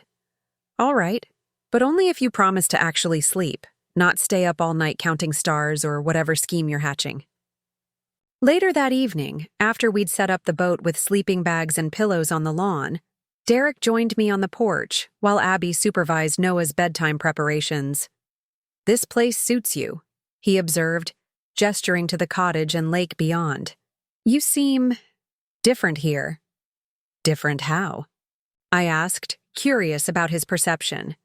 He considered for a moment. "More relaxed, more yourself, I guess.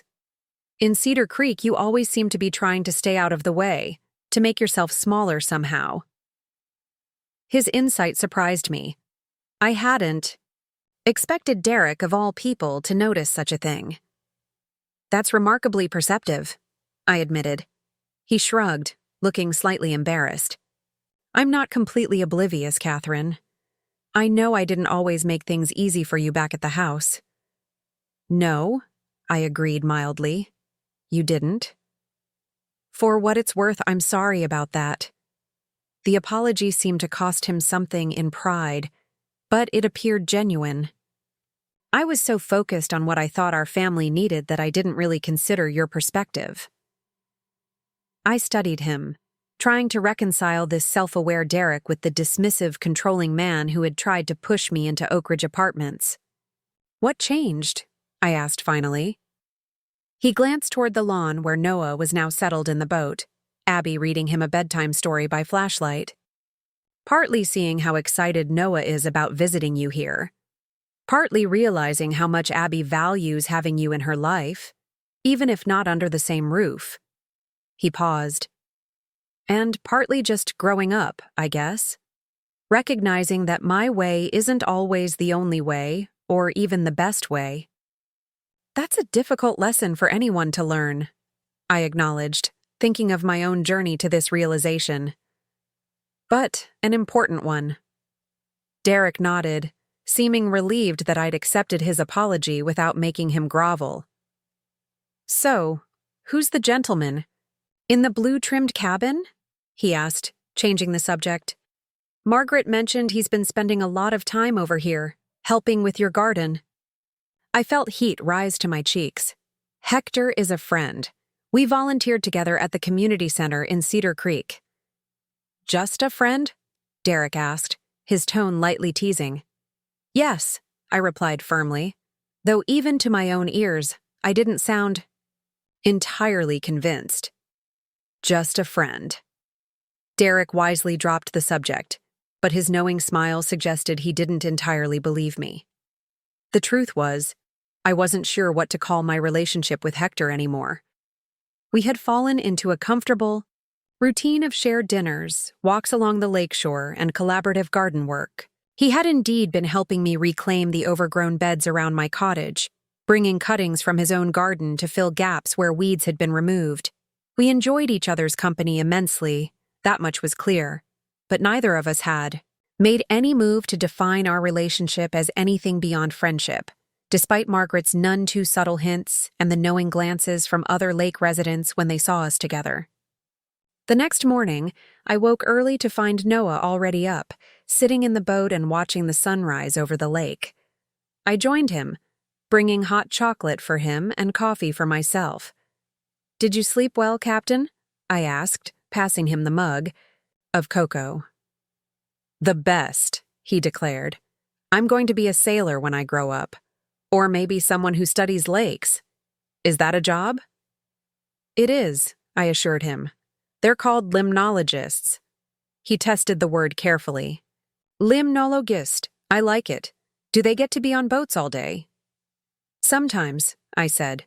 "They study everything about lakes, the water, the fish, the plants. It's very important work." He nodded seriously.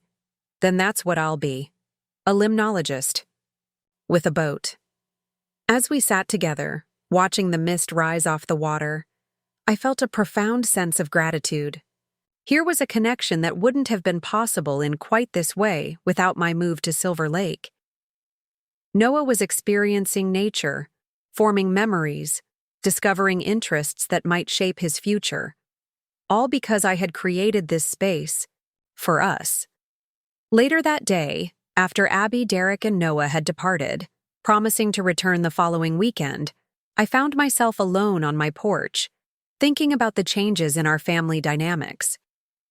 The distance between Cedar Creek and Silver Lake, rather than diminishing my relationship with Abby and Noah, seemed to have enriched it somehow.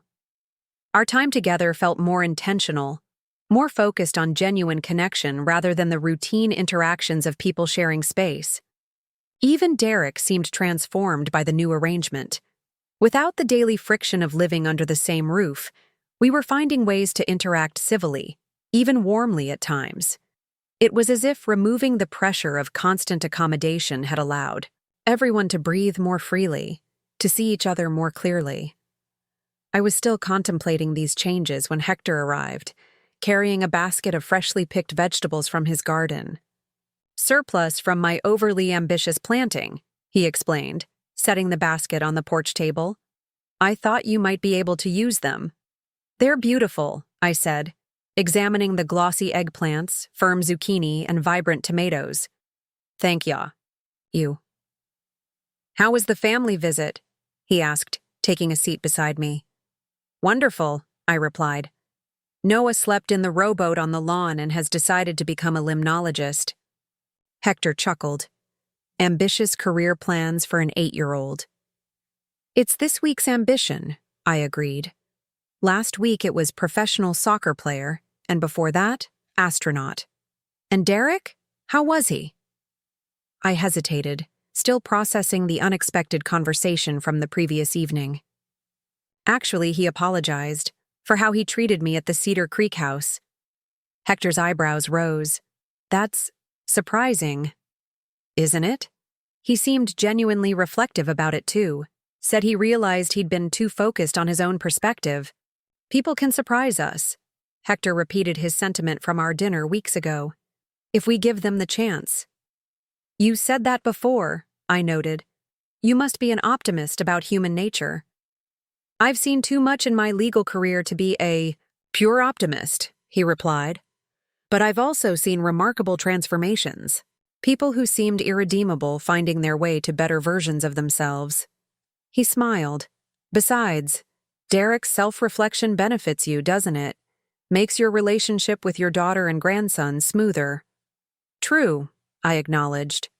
"I'm just not used to thinking of Derek as someone capable of growth." "Perhaps that's the lesson for all of us," Hector suggested. "To resist fixing people in our minds as static characters, unchangeable and predictable. Everyone is capable of evolution, given the right circumstances." His words reminded me of something Tom used to say when I would get frustrated with difficult parents during parent-teacher conferences. "Everyone is doing the best they can with the tools they have. Our job is to offer better tools when we can, and grace when we can't." I shared this with Hector, who nodded appreciatively. "Your husband? Sounds like he was a wise man." "He was," I agreed. Not perfect by any means, but wise about important things. Tell me about him? Hector asked softly. If you'd like to, that is. The invitation, gently offered, opened a floodgate. I found myself sharing stories about Tom that I hadn't told anyone in years, how we'd met at a teacher conference, where he was representing a medical textbook publisher, our early dating mishaps, the way he would leave little notes for me in unexpected places around the house.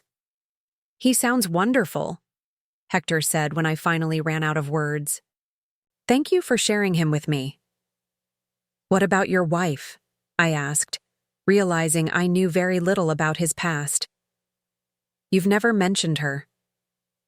A shadow crossed his face briefly. Eleanor and I were divorced long before she passed away. It wasn't amicable. I'm sorry, I said, immediately regretting my question. You don't have to talk about it if you'd rather not. No, it's all right, he assured me. It was many years ago now. We married young. Too young, really. Both of us strong-willed, ambitious, with different values that became more pronounced over time. We had 2 children, both grown now with families of their own.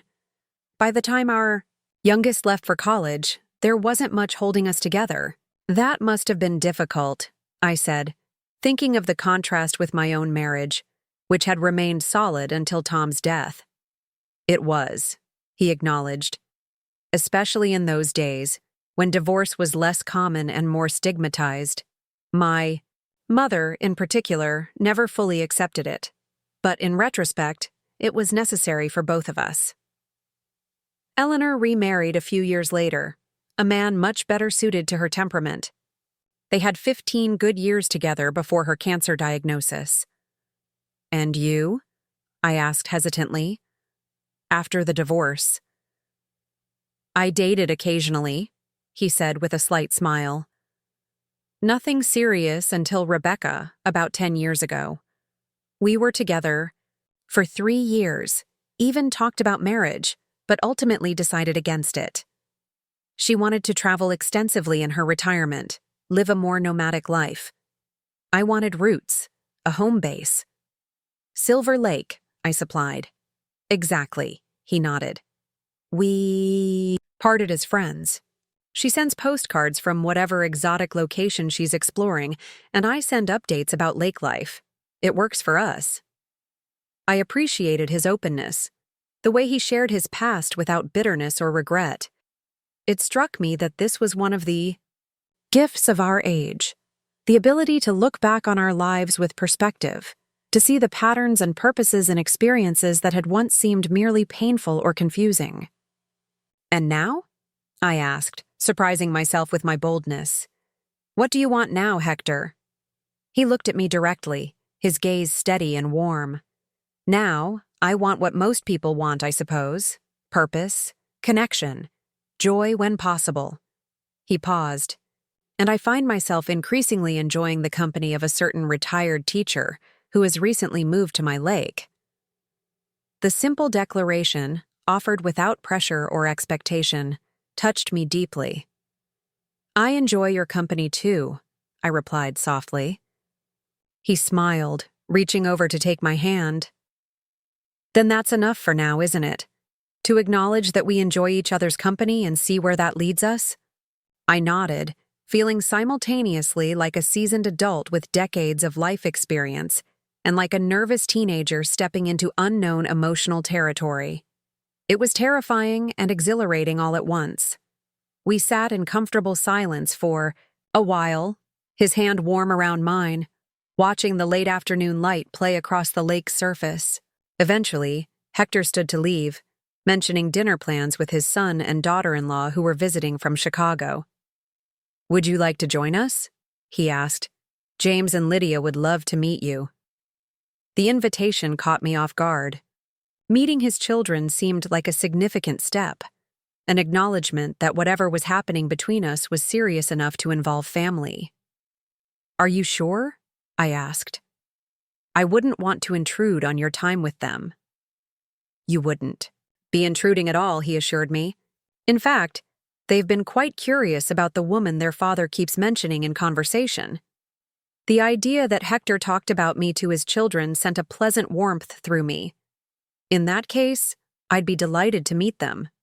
Excellent, he said, squeezing my hand once more before releasing it. I'll pick you up at 6:30. We're having dinner at Lakeview Inn. After he left, I stood on the porch for a long time, watching the play of light on water and thinking about the unexpected turns my life had taken. 6 months ago, I had been resigned to a diminishing role in my own home, gradually being edged out of spaces and decisions that had once been mine. Now I was standing on the porch of my own lakeside cottage, preparing to meet the family of a man who clearly cared for me, surrounded by new friends and possibilities. The transformation was so complete it was almost disorienting, yet it had happened one small step at a time. The discovery of the life estate clause, the decision to assert my rights, the choice to seek a new home, the courage to leave familiar surroundings.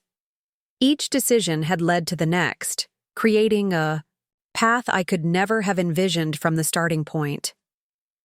That evening, as I prepared for dinner with Hector and his children, I found myself thinking about the concept of renewal.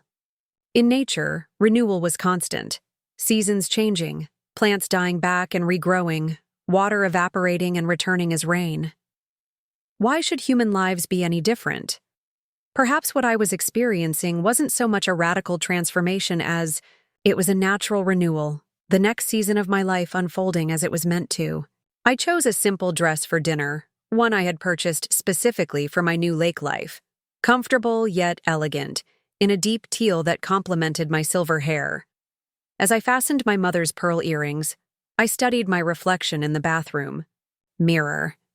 The woman looking back at me seemed more vibrant somehow, her eyes clearer, her posture straighter than the woman who had stood in Derek and Abby's guest bathroom just months ago. "Hello, new Kathy," I whispered to my reflection and smiled.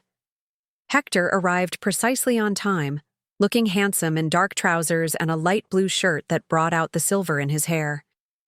"You look beautiful," he said simply when I opened the door. "Thank you," I replied, feeling a blush rise to my cheeks. "So do you. Handsome, I mean, not beautiful.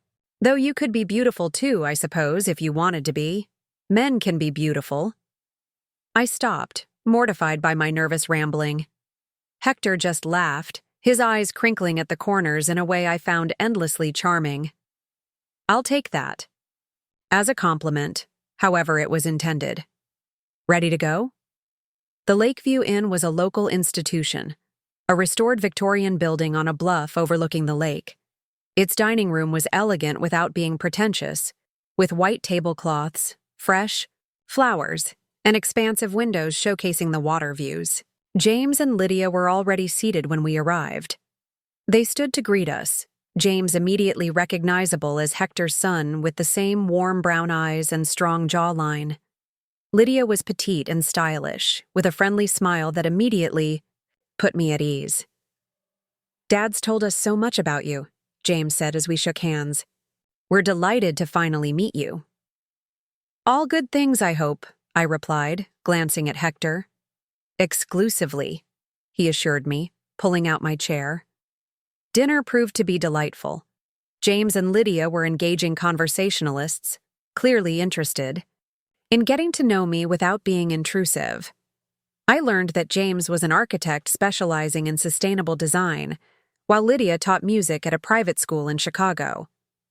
They had 2 children, both in college now, and had recently downsized from their family home to a condominium in the city.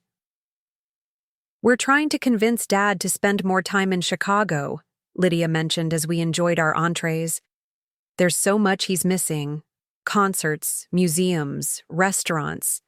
The lake has its own attractions," Hector replied mildly. "Peace, natural beauty, good company."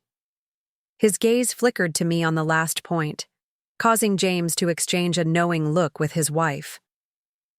"I can see why you'd want to stay," James commented, his tone innocent but his expression mischievous. "The lake does seem to have a lot to offer these days." I felt myself blushing again and took a sip of wine to cover my reaction. Hector deftly changed the subject, asking about his grandchildren's latest activities, and the conversation moved on. By the time dessert arrived, a spectacular chocolate soufflé that the table shared, I felt completely at ease with Hector's family. They had welcomed me without reservation, including me in their jokes and stories as if I were already an established part of their circle.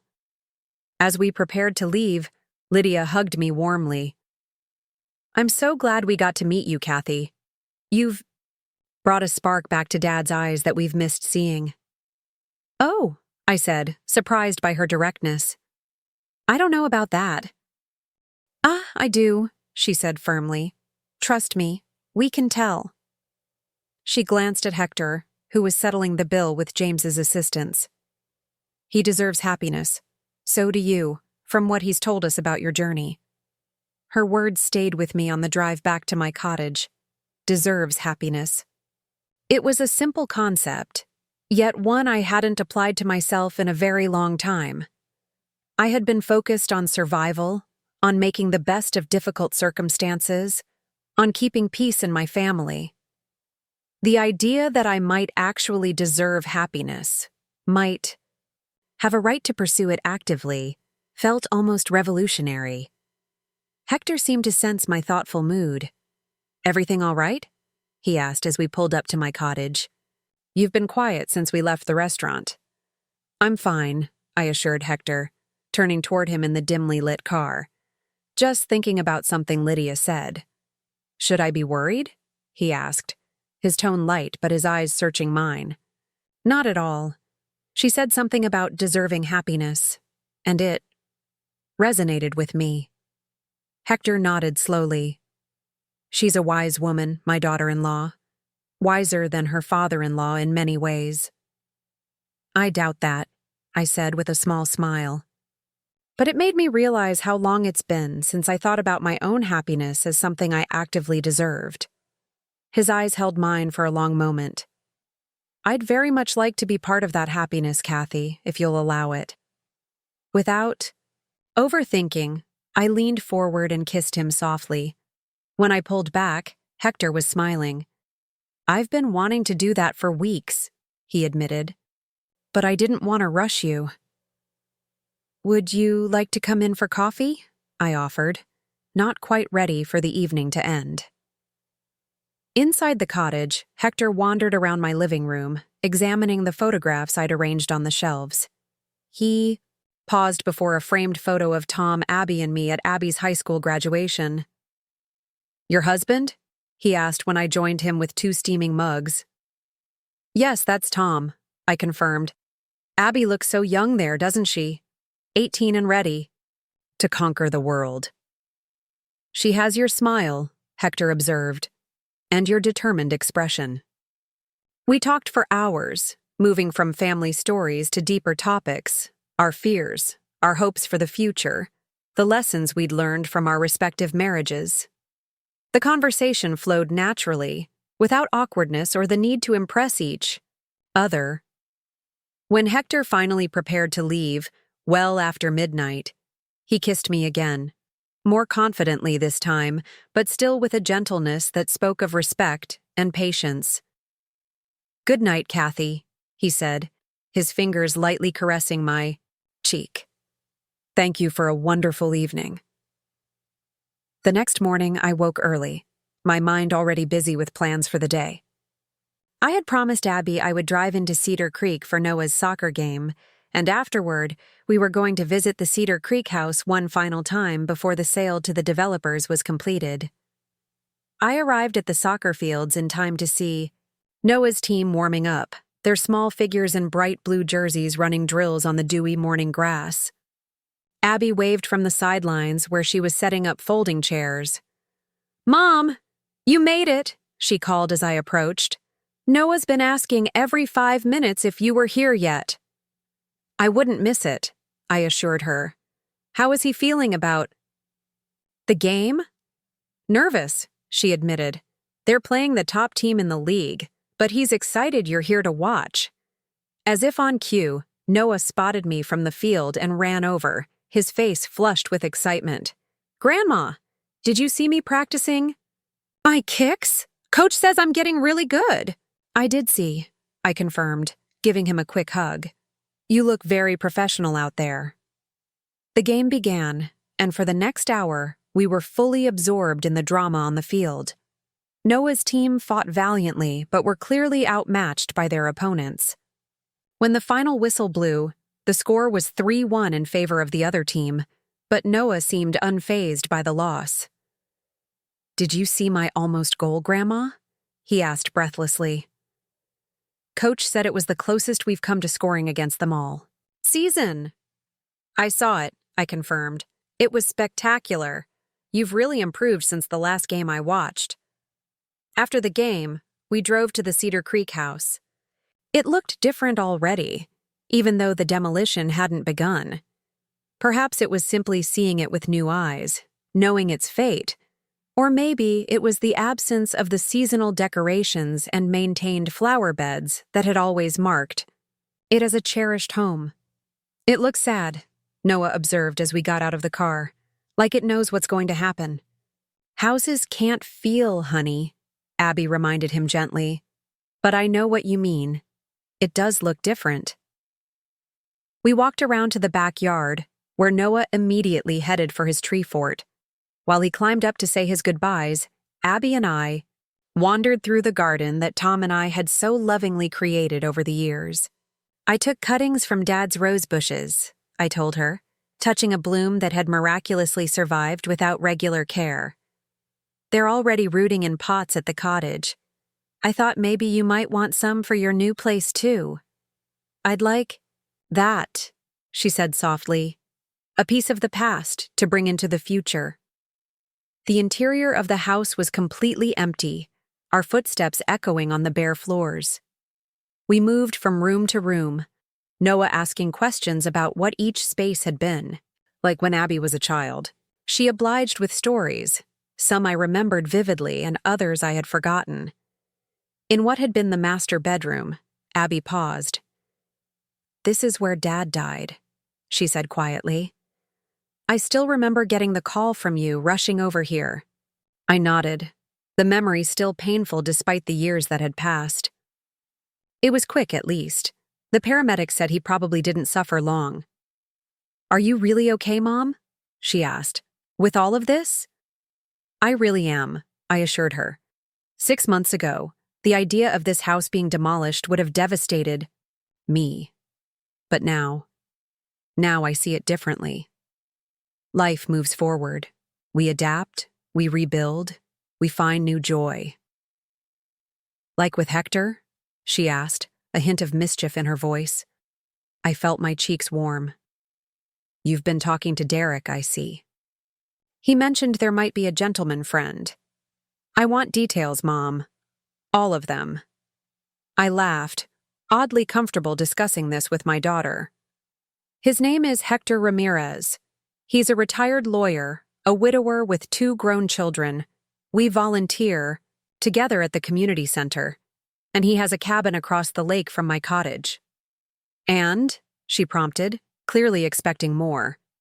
"And we enjoy each other's company very much," I finished primly, though I couldn't suppress a smile. Abby's eyes widened. "Mom, are you blushing?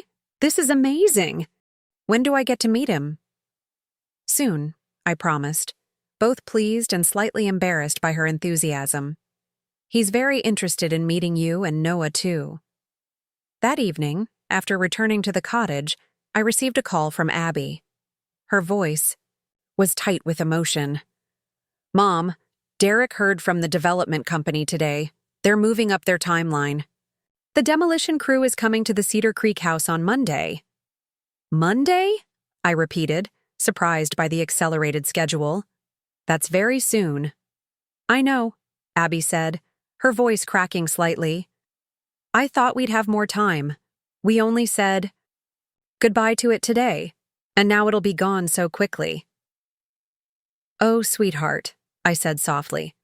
"Do you want me to drive in? We could go see it one more time tomorrow." "No," she said after a moment. I think today's goodbye was the right one. It's just the suddenness of it that caught me off guard. Monday dawned clear and bright, a perfect summer day.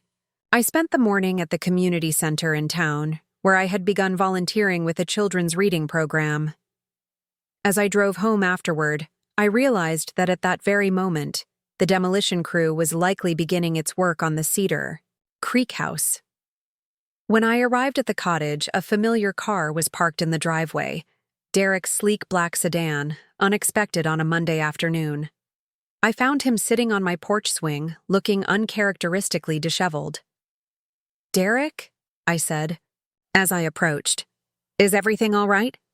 He stood when he saw me. "They're fine. Abby's at work. Noah's at his friend's house. I hope you don't mind me coming by unannounced."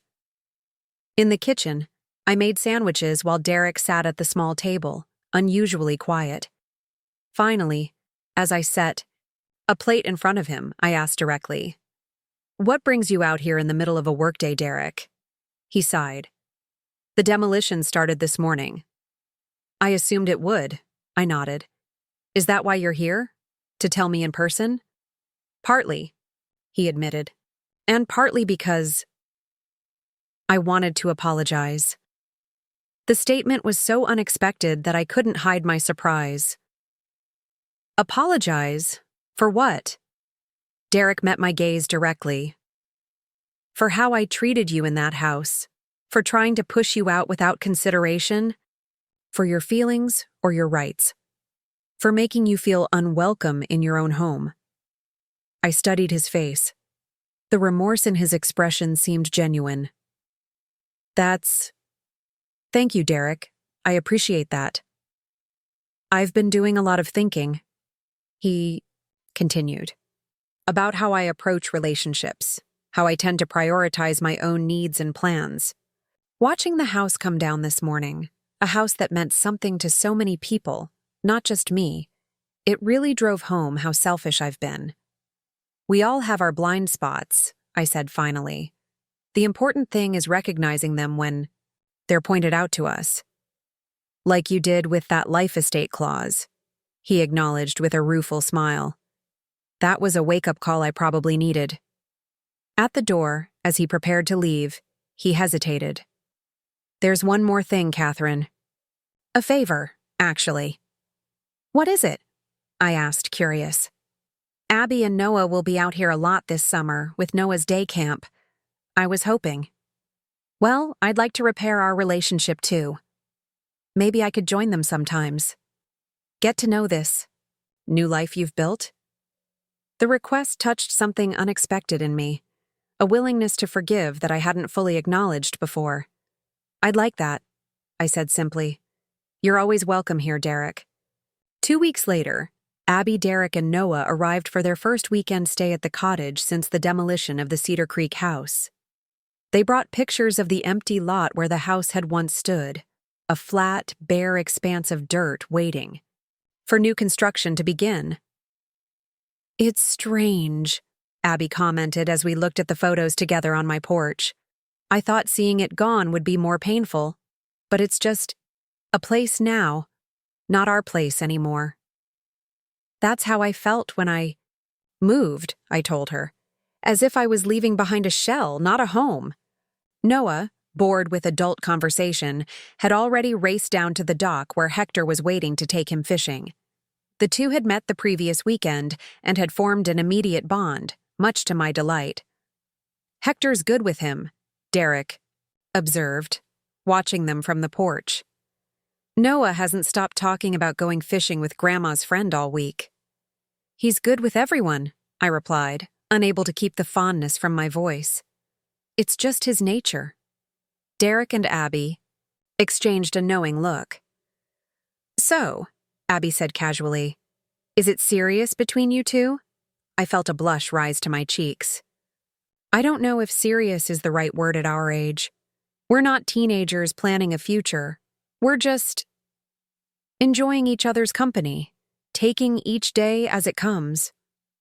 "It looks like more than that to me," Abby remarked, watching as Hector patiently showed Noah how to bait a hook.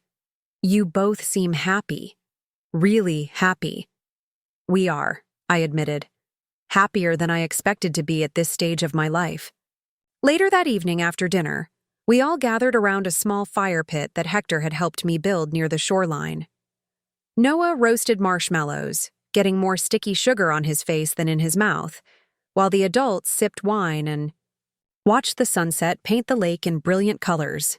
It's beautiful here, Derek said quietly. I can see why you fought so hard to make your own way, Catherine. This place suits you. Thank you, I replied, genuinely touched by his acknowledgement. It's become home in a way I never expected. As darkness fell and stars appeared above the lake, I looked around at the circle of faces illuminated by firelight. Abby, laughing at something Hector had said. Derek, more relaxed than I'd ever seen him. Noah, his face a picture of pure joy as he created the perfect toasted marshmallow.